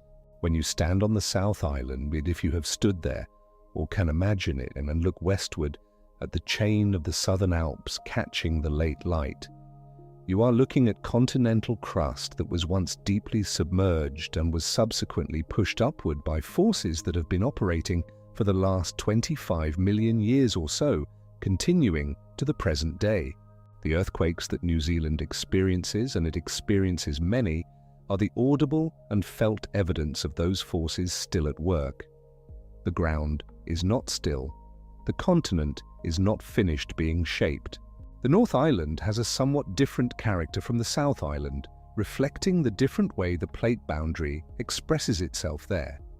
Where the South Island is dominated by the strike-slip motion of the Alpine fault and the compression that builds the Southern Alps, the North Island sits above a zone of subduction, where the Pacific plate dips beneath the Australian plate, and this produces the volcanic activity that defines so much of the North Island's landscape. The Taupo volcanic zone, running through the center of the North Island, is one of the most volcanically active regions on Earth, a direct consequence of the subduction occurring beneath it. The same plate boundary that compresses and uplifts the South Island triggers melting and volcanism in the north. Both islands, then, are expressions of a single geological reality, the boundary between two great tectonic plates running through a continent that is otherwise drowned, and both are equally the peaks of Zealandia, the visible fraction of a continental block that extends far to the south under the Campbell Plateau, far to the east under the Chatham Rise, far to the northwest under the Lord Howe Rise, and connects northward to New Caledonia, which represents a separate cluster of elevated continental crust at the northern end of the same continental block. The Campbell Plateau deserves a moment's attention because it illustrates something important about the scale and the character of the submerged parts of Zealandia that the names of the major islands tend to obscure. The Campbell Plateau extends southward from the South Island of New Zealand into the Southern Ocean, covering an area of submerged continental crust that is large in its own right, large enough that if the sea level were substantially lower, it would be a significant land mass of its own. The depth of water over the Campbell Plateau is, in places, only a few hundred meters, shallow compared to the deep ocean basins on either side, but far too deep for the land surface to be exposed. The continental crust is there, the rocks are there, but the ocean is above them and has been for tens of millions of years. The Chatham Rise reaches eastward from the South Island, a long underwater ridge of continental crust extending into the central Pacific. Like the Campbell Plateau, it is a submerged portion of Zealandia that would, in a world with less water or more elevated crust, be visible as land. The Chatham Islands, a small archipelago located at the eastern end of the Chatham Rise, are a tiny visible expression of this submerged ridge, another peak, a minor one, of the drowned continent. And the Lord Howe Rise, named for Lord Howe Island, which sits at its northern end, connects westward and northward through the submerged crust toward New Caledonia, anchoring the northwestern portion of Zealandia. The rocks of the Lord Howe Rise are the ones that provided some of the most significant samples in the story of how Zealandia's continental identity was established. Dredged material from this rise, along with the cores recovered by IODP Expedition 371 from the surrounding region, contributed fundamentally to the understanding of the basement geology of Zealandia's northwestern margin, the part that was hardest to characterize from the exposed land areas alone. These named features, Lord Howe Rise, Campbell Plateau, Chatham Rise, are not exotic technical terminology without meaning. They are the named landforms of a continent, the way the Rocky Mountains and the Great Plains are named landforms of North America. They happen to be underwater, but they have the same relationship to Zealandia that mountain ranges and plateaus have to any other continent. They are its geography.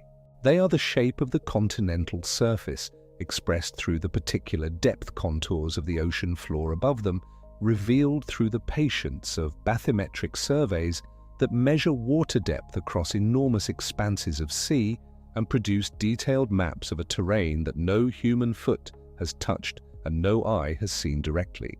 Bathymetry, the mapping of ocean depth, was itself a crucial tool in the process of understanding and eventually fully mapping Zealandia. The shape of the ocean floor above the continent reveals the shape of the continental surface beneath the sediments covering it. Where the seafloor is shallower, the continental crust is closer to the surface, either because it is locally thicker or because it has been less depressed. Where the seafloor drops away suddenly to much greater depths, the boundary of the continental crust has been crossed, and the true oceanic crust of the deep basin lies below. Reading that depth gradient allowed researchers to trace the outline of Zealandia across stretches of ocean where no rock samples could easily be obtained, and so the picture of Zealandia was built up slowly from multiple directions simultaneously. The bathymetric surveys provided the shape. The dredged rock samples provided the evidence of continental rock type, the granite and limestone, and their fossils confirming that the crust was continental and not oceanic. The magnetic anomaly surveys revealed the patterns of magnetic field variation across the ocean floor that record the age and character of the underlying crust, and which could be used to trace the boundary between continental and oceanic material even where rock samples were unavailable. And the deep-sea drilling cores from Expedition 371 provided the sequential, layered record of what the northwestern parts of the continent had experienced through time. Together, these lines of evidence had, by 2017, built a strong enough case to argue formally and publicly in the pages of GSA Today that Zealandia met all four of the criteria required to be called a continent: elevation above the surrounding ocean floor, a distinctive and broad geology, a crust thicker and less dense than the ocean floor, and a well-defined area large enough and coherent enough to be a continent rather than a fragment. But the case was not complete in every detail. And this is the distinction that matters when we come to the 2023 geological map.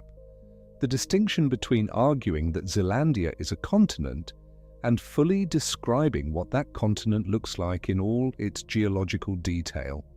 The 2017 paper made the argument, it established the category, it named the criteria, and demonstrated that Zealandia met them. What it could not do in 2017 was provide a finished, comprehensive geological map of the entire continent, both the visible parts and the hidden parts, both the onshore geology of New Zealand and New Caledonia and the offshore basement geology of the Campbell Plateau. and the Chatham Rise and the Lord Howe Rise. The boundary between Zealandia and the surrounding oceanic crust in particular remained incompletely resolved in 2017, especially along the northern and western margins, where the available data was less dense and the boundary more difficult to trace with confidence. The complete picture required more surveys, more analysis, more refinement of the magnetic and bathymetric data, and that work continued after 2017, prosecuted by Nick Mortimer and his colleagues at GNS Science and elsewhere, accumulating data and working toward the comprehensive geological map that would eventually tie all of it together. In the meantime, the continent lay as it had always lain, beneath the Pacific and the Tasman, beneath the tracks of ships crossing between New Zealand and Australia, beneath the fishing grounds of the Campbell Plateau and the Chatham Rise.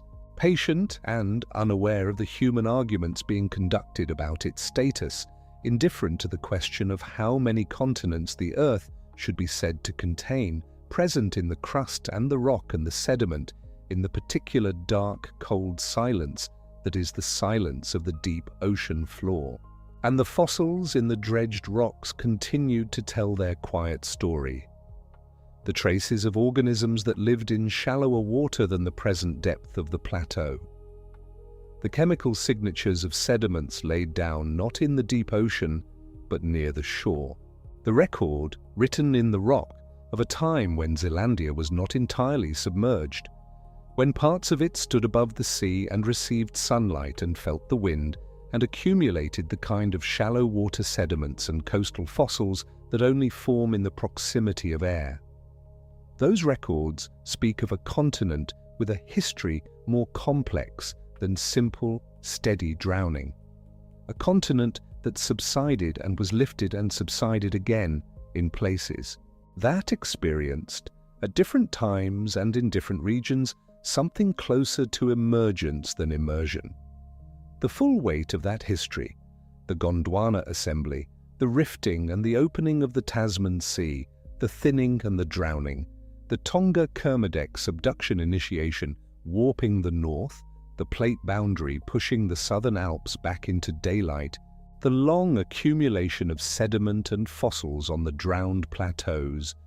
All of this is what the geological map completed in 2023 was mapping.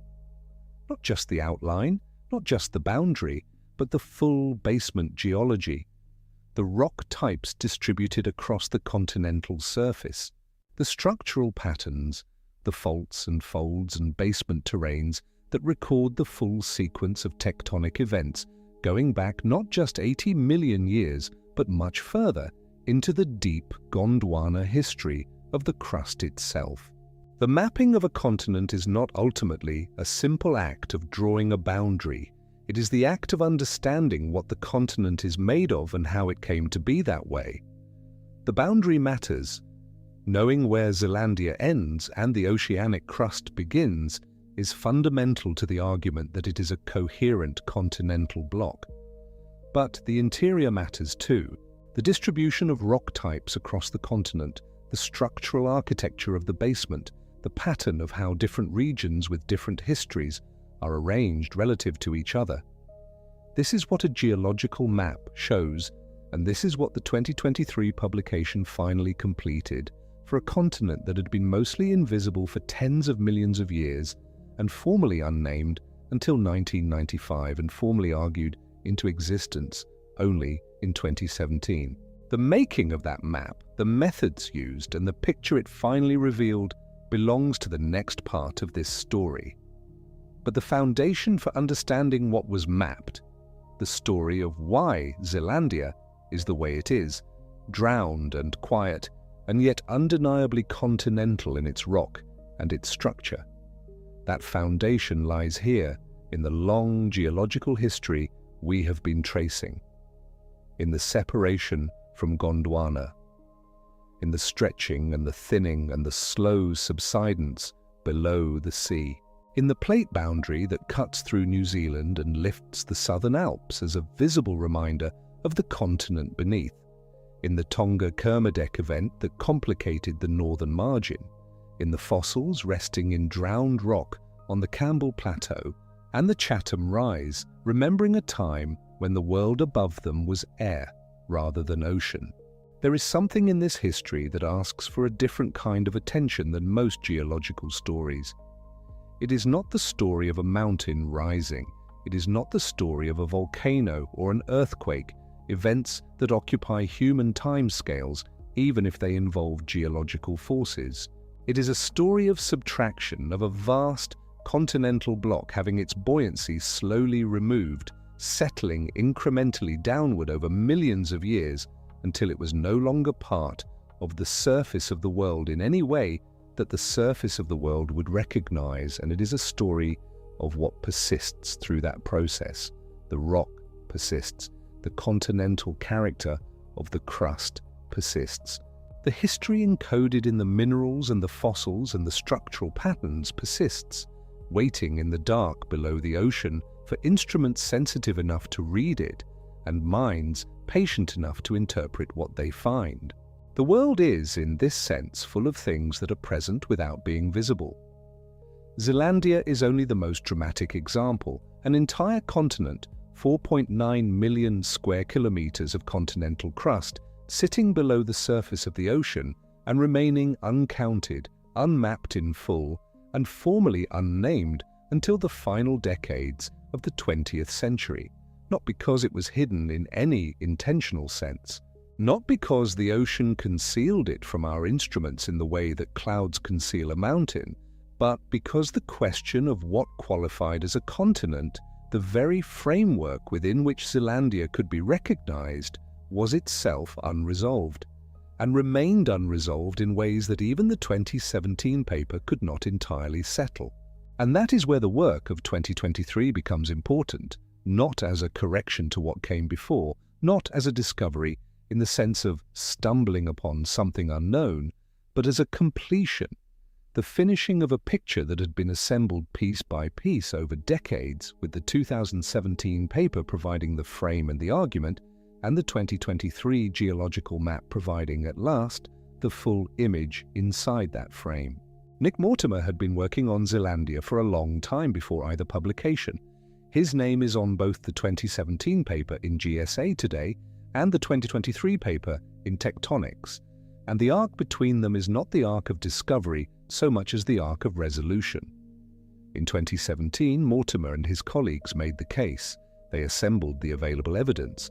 They argued that Zealandia met every criterion a continent is required to meet, and they said so plainly in a peer-reviewed journal.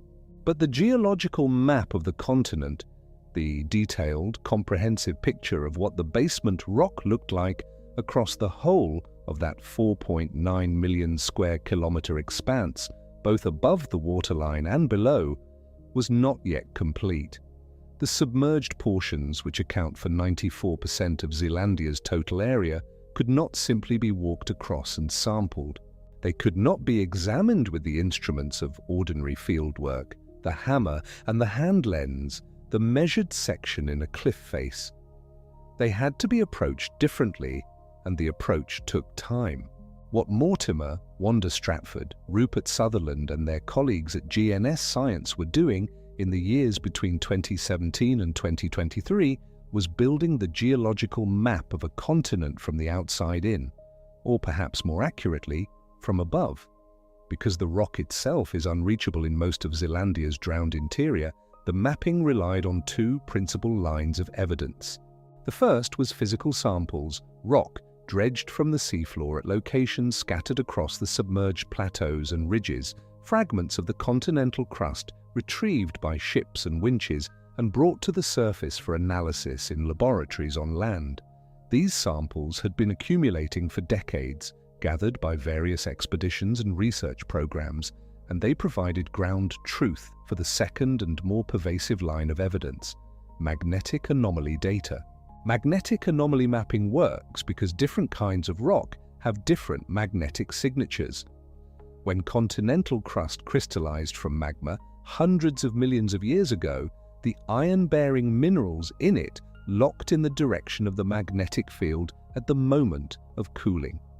The seafloor spreading that created the Tasman Sea produced its own distinctive magnetic striping, parallel bands of alternating polarity that record the history of ocean crust being created at the mid-ocean ridge.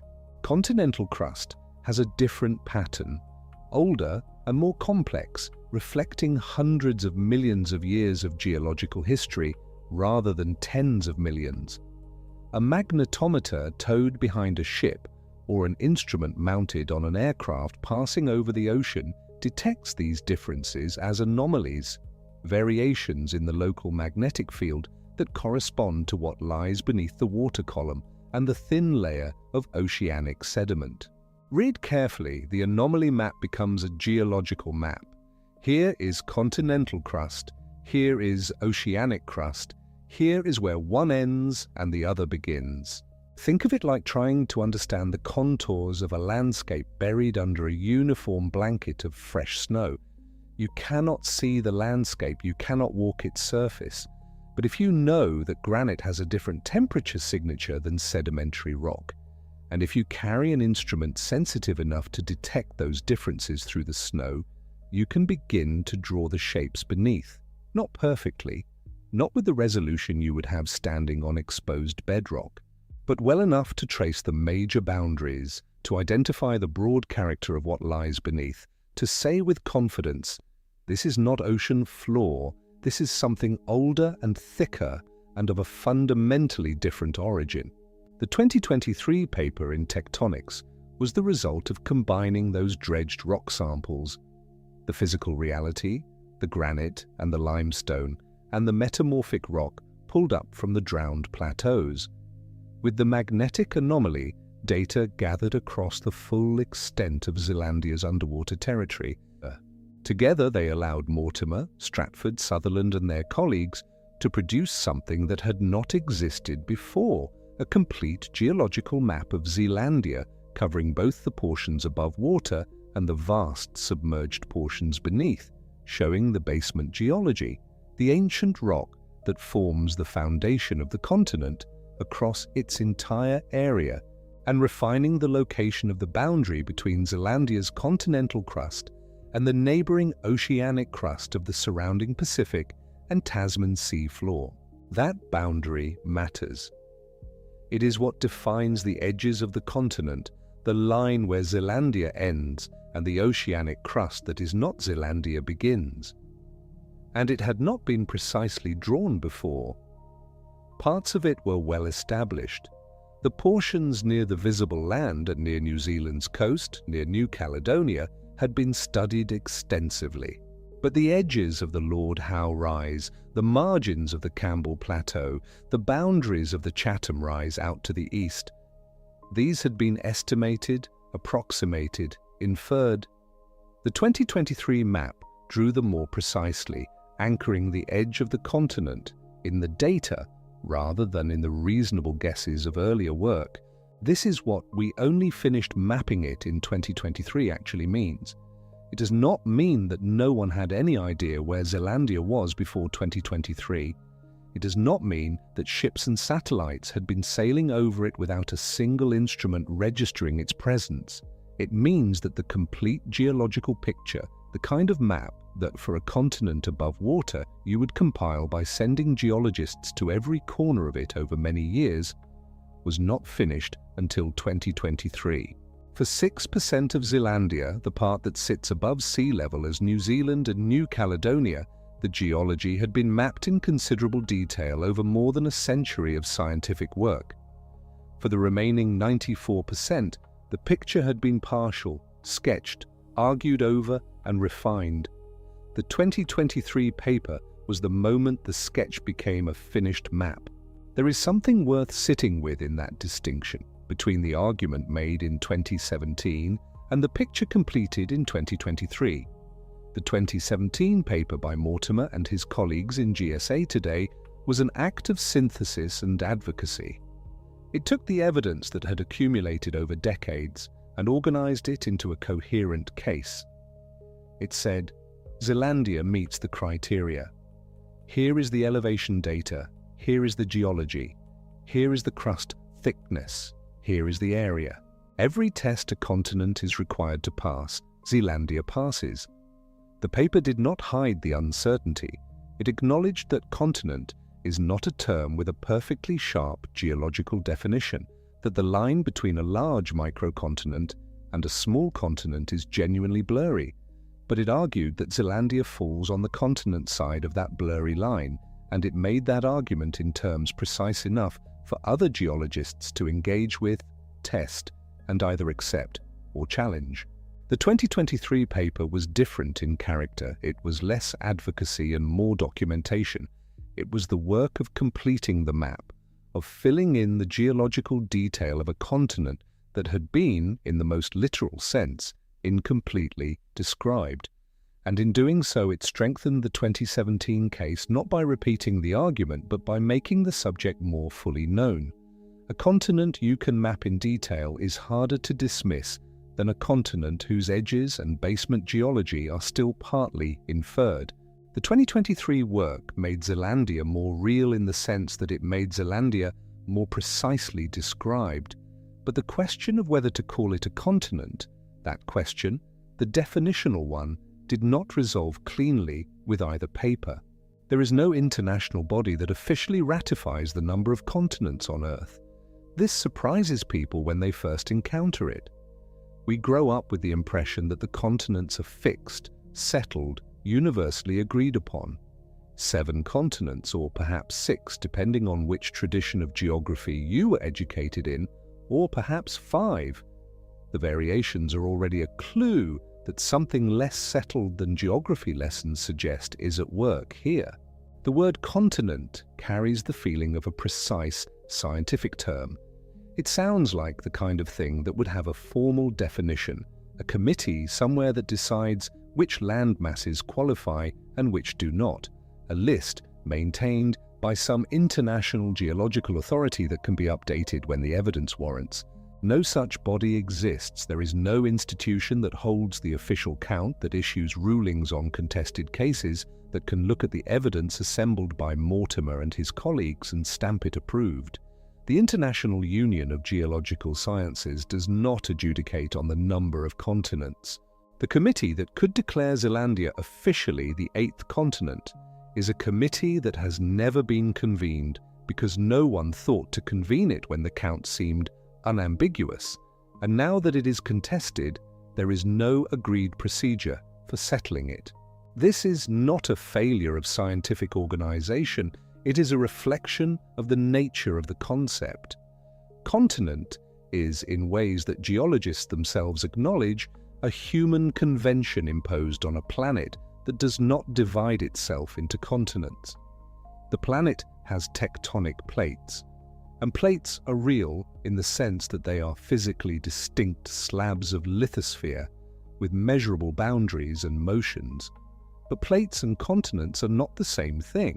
The Australian plate includes Australia and the surrounding ocean floor, and also New Guinea, and also New Caledonia, which sits on the Australian plate's northeastern edge. Plates and continents overlap in complicated ways, and neither is the other thing. What a continent is, when you strip away the familiarity and look at it directly, is a region of elevated continental crust. Crust that is thicker, lighter, and more compositionally varied than oceanic crust, crust that tends to stand high enough to form dry land, crust that encodes billions of years of geological history in its rocks and minerals. In that strict geological sense, there is no ambiguity about Zealandia. Its crust is continental. The rock samples prove it. The thickness measurements confirm it. The granite and the limestone dredged from its submerged plateaus are the kind of rock that forms continents, not the basalt of the ocean floor. No one, not even the skeptics, disputes that Zealandia is underlain by continental crust. What the skeptics question is whether continent, as applied to Zealandia, is a geological designation or a cultural promotion. The distinction in their framing is between recognizing a geological fact, that this is continental crust, of continental character, of continental scale, and declaring that a new item has been added to the list of continents, the list that sits in atlases and schoolbooks and geography curricula, the list that most people understand as the basic division of the world's surface. Some geologists prefer the term large microcontinent. They would apply it to Zealandia to indicate a block of continental crust that is too large and too coherent to be a mere fragment, but that they are reluctant to promote to full continental rank because the threshold between the two categories is not physically defined. It is a semantic line, they argue, not a physical one. A continent is what we decide to call a continent. Zealandia may deserve a label, but the label eighth continent carries connotations of a fixed list being expanded, and fixed lists were always, in their view, a fiction. This is an honest argument, and the response to it made by Mortimer and his colleagues is also honest. They accept that the threshold is blurry. They accept that continent is partly convention. What they argue is that the convention has always carried some geological content, that we did not call Australia, Antarctica, or Africa continents by pure arbitrary decision, but because those landmasses share certain geological characteristics that distinguish them from islands and seamounts and microcontinental fragments. And Zealandia, they say, shares those characteristics. It is elevated above the surrounding ocean floor, even if that elevation is mostly below sea level.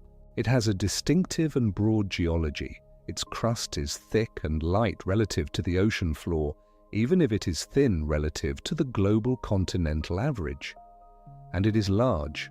4.9 million square kilometres is not a fragment, it is a continent-scale region of continental crust. The comparison cases sharpen the debate. Mauritia is a fragment of ancient continental crust preserved beneath the volcanic island of Mauritius in the Indian Ocean. It is real. The evidence for its existence comes from zircon crystals of continental origin found in Mauritian volcanic rock, ancient minerals carried to the surface by the eruptions that built the island. But Mauritia is small. It is a remnant, a sliver, a fragment of the ancient supercontinent that was torn apart and largely overrun by oceanic crust as the plates moved. No one argues that Mauritia is a continent. It is a piece of one preserved by accident, buried under a volcanic island in the middle of an ocean basin. Jan Mayen is a small island in the North Atlantic north of Iceland, and the crust beneath it and the Jan Mayen Ridge is of continental character. Another fragment of ancient crust left behind when the Atlantic opened. Again, no one argues that this is a continent. It is a microcontinent, a fragment, a relic of a larger structure that has been isolated and reduced by the movements of the plates. Zealandia is different from both of these, not in kind, but in scale and coherence. It is not a fragment preserved by accident. It is a region of continental crust that has its own shape, its own geological history, its own basement structure, documented now across its full extent by the 2023 map. It includes 3 significant topographic highs: the Lord Howe Rise in the north, the Campbell Plateau in the south, the Chatham Rise extending to the east. These are not separate features on a map of oceanic crust. They are parts of a single coherent continental block, connected beneath the water, underlain by the same kind of continental rock, sharing a geological history that stretches back through the split from Gondwana and into deep time before that. A continent does not have to stand above the waves to be a continent. That is the central claim of the 2017 argument and the 2023 completion, and it is a claim that the geological evidence supports even when the definitional question remains, in some sense, permanently open. There is a version of this question that invites a particular kind of vertigo. If continent is partly convention, if the list of continents has always been a human imposition on a planet that sorts itself by plates and crust types and tectonic histories rather than by the names in a geography textbook, then what does it mean to say we only finished mapping a continent in 2023? It means we only finished mapping a region of continental crust, of continent scale, that had been present beneath the ocean for 80 million years, waiting to be precisely described. Whether we call it the eighth continent or very large microcontinent does not change what is down there. It does not change the 4.9 million square kilometres of continental crust submerged beneath the Pacific and the Tasman Sea, its basement rock recorded now in detail in the geological map completed by Mortimer and Stratford and Sutherland and their colleagues at GNS Science. It does not change the fact that New Zealand and New Caledonia are its peaks. It does not change the history of its drowning, the long, slow thinning of the crust as it pulled away from Gondwana, the subsidence that took it below the waves millions of years before the first human being ever stood on land. The naming debate is, in the end, a human argument about a human convention. The continent, or the very large continental region, or whatever the cleanest label turns out to be, is not waiting for our decision. It is not holding its breath somewhere in the depths below the Tasman Sea, hoping to be admitted to the official list. It is simply there. It has been there since before the Atlantic existed, since before Antarctica was glaciated, since before the great extinction at the end of the Cretaceous swept the non-avian dinosaurs from the world. It was there when the first human beings arrived in New Zealand, perhaps around 1200 years ago, climbing the slopes of what they did not know were the mountain tops of a drowned land. It was there when James Cook charted New Zealand's coastlines in the 1760s, accurate and thorough as those charts were, without any reason to wonder what lay below the surrounding ocean. It was there when Bruce Luyendyk gave it a name in 1995, when Mortimer and his colleagues made the formal case in 2017, and when the geological map was finally completed in 2023. The 2023 map did not create Zealandia. It described it completely for the first time. And there is something quietly significant in that difference between the existence of a thing and the completion of its description. We do not usually think of geological knowledge as something that can be unfinished in quite this way, with a continent sitting below the ocean, its existence inferred and argued and partly mapped, waiting for the instruments and the patience and the accumulation of dredged samples and magnetic survey lines necessary to describe it fully. We tend to think of the large-scale features of the planet as known. The continents are on the map. The ocean basins are charted. The major mountain ranges and deep ocean trenches are located and measured. The picture of Earth's surface, we assume, is complete. Zealandia is a reminder that the picture was not complete, that 94% of a continent-scale region of the planet's crust was, in the precise geological sense, unmapped until 2023, not unknown in every particular. Ships had crossed it, instruments had measured the water depth above it, samples had been dredged from its plateaus and ridges, the broad outline had been argued, and the criteria debated. But the complete geological map, the kind of map that tells you what the basement rock is, where the major geological boundaries lie, how the whole thing is structured from one margin to the other. That map did not exist until the work published in Tectonics in 2023. And it is worth asking, gently, at the end of all this, what else might be unmapped in that sense? Not hidden in any dramatic way, not concealed by conspiracy or neglect or failure of instruments, but simply present in ways that our frameworks had not yet accommodated, waiting for the patient work of accumulation and synthesis that makes the invisible visible. The ocean floor covers roughly 70% of the planet's surface. Its geology is known in broad outline and in detailed patches, but not uniformly, not completely. The submerged margins of continents we do count, the continental shelves around Africa, around the Americas, beneath the Arctic, carry their own geological histories, their own records of how the continents formed and moved and changed. Zealandia suggests that the geological inventory of the planet is still, in some meaningful sense, underway. That 2023 was not the end of the project of knowing the Earth's surface. It was the completion of one piece of it.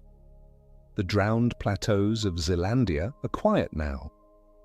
The Campbell Plateau extends south beneath cold water, its surface 1,000 meters or more below the surface of the Southern Ocean, swept by the slow, deep currents that circulate around Antarctica. The Chatham Rise runs east from New Zealand's South Island, a long ridge of submerged continental crust, where the rock beneath records geological episodes older than the Tasman Sea, older than the rift that separated Zealandia from Gondwana, older than the last time any part of this crust stood high and dry in sunlight. The Lord Howe Rise lies beneath warmer water to the north, its surface populated by the seamounts and small islands, Lord Howe Island among them, that rise far enough to break the surface, tiny and isolated in the Tasman Sea, without the context to reveal what they are part of. And the Southern Alps are still rising. Not dramatically, not in ways you would notice from one year to the next, but measurably as the Pacific and Australian plates continue their slow collision along the Alpine Fault.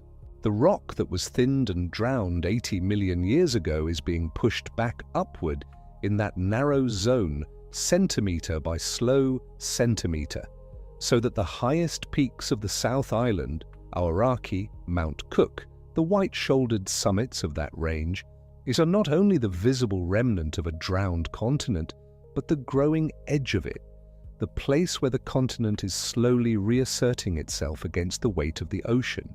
In 100 million years, if the plate boundary continues its present work, the South Island might be very different, higher, wider, more of the drowned plateau pushed back above the surface.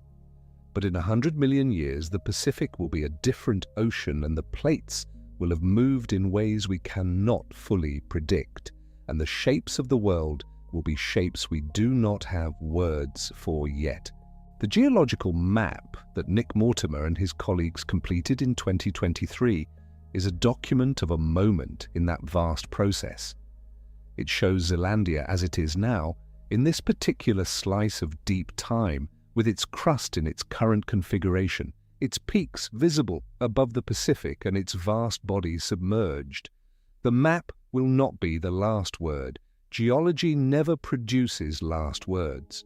It produces better approximations, more precise descriptions, frameworks that accommodate the evidence that exists and that remain open to revision when new evidence arrives.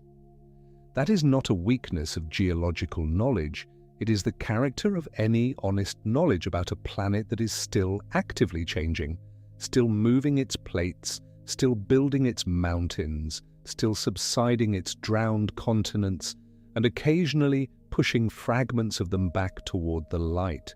If this slow descent into the drowned and the submerged, into geological time and the quiet depths where the continental crust holds its ancient record, if it has been useful to you tonight, if it has given your mind something large and slow and steady to rest inside, then there are more stories here of the same careful kind, told at the same unhurried pace. Each one is a story about the world being stranger and older and more quietly extraordinary than the surface of things reveals. They are here whenever you want them. And if you feel moved to share where in the world you are listening from tonight, which corner of a continent, drowned or standing, mapped or still half known, you are lying in as this finds you, I would genuinely like to know. The comments are there and I read them. The Campbell Plateau is dark beneath its 1,000 meters of cold water. The Alpine Fault runs through the South Island in the dark, patient and still for now. The Chatham Rise holds its old rock in silence below the surface of the sea that has covered it for longer than there have been human beings anywhere on Earth. You have done enough for one night. The geological record will be here in the morning, unchanged, unhurried, carrying all its ancient information in the dark. Let the wisdom settle soft. The rest will come on its own. The complete geological map that Nick Mortimer, Rupert Sutherland, and Wanda Stratford and their colleagues at GNS Science published in the journal Tectonics in 2023 was built from something that sounds almost impossibly indirect. Dredged rock samples hauled up from the seafloor and the patterns of magnetic anomalies recorded in the crust from above. Because you cannot stand on a continent that lies beneath 1,000 meters of water. You cannot walk its plains or chip samples from its outcrops with a hammer in the ordinary field geologist's way. You map it the way you would map something you can only touch, with instruments lowered on cables, or infer from the faint magnetic signatures that different rock types leave in the crust as they cool. The team refined the boundary between Zealandia and the surrounding oceanic crust. That precise line where the thicker, lighter, granite-bearing continental rock gives way to the thinner, denser basalt of the true ocean floor.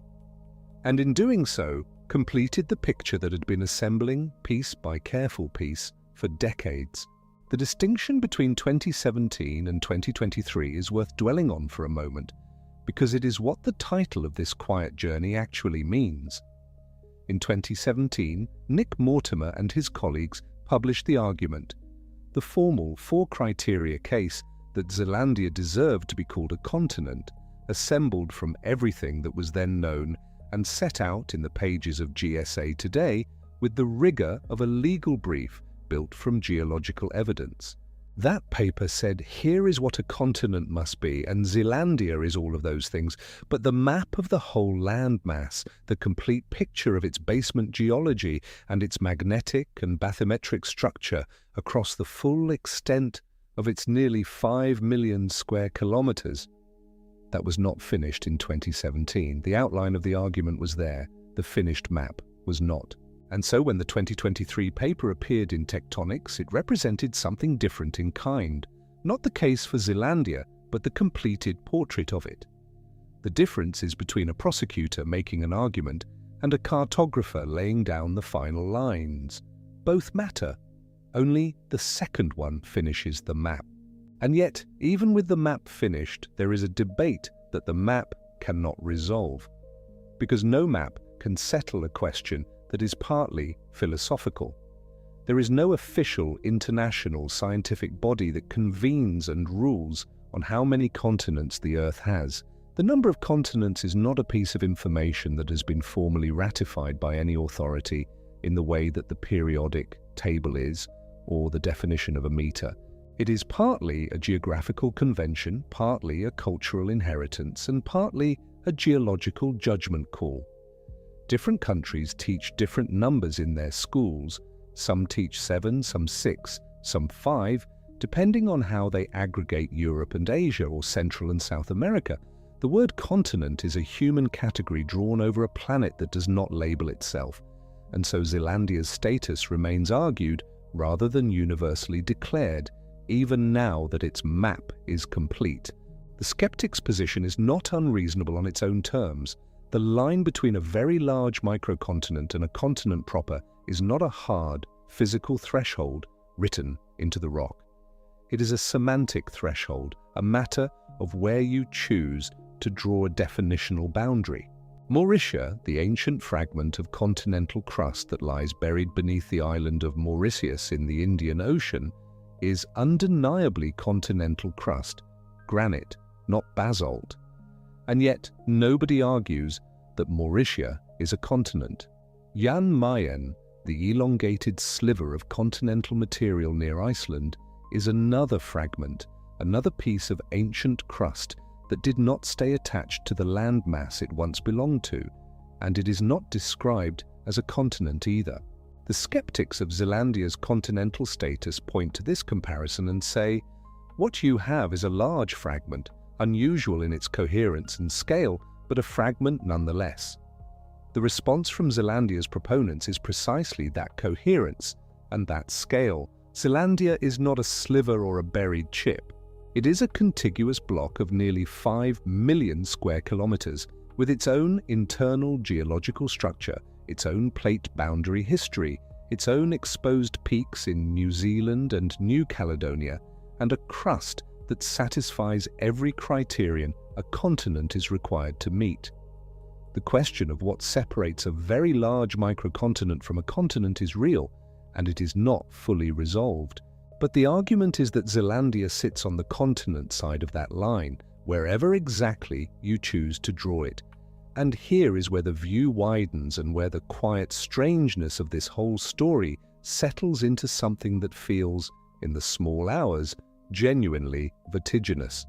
Earth had 8 continents all along. The boundary of the 8th was there in the rock, in the magnetic signatures, in the cores pulled up from the seafloor. It was always there, patient and submerged and indifferent to whether we had named it or counted it or drawn its outline on a map. We simply could not see it. Not because it was hidden in any dramatic sense, not because anyone had concealed it, but because most of it lay beneath water so deep and so cold and so far from the coasts we had always thought of as the edges of things that it did not present itself to ordinary observation. We had mapped the sea floor in outline.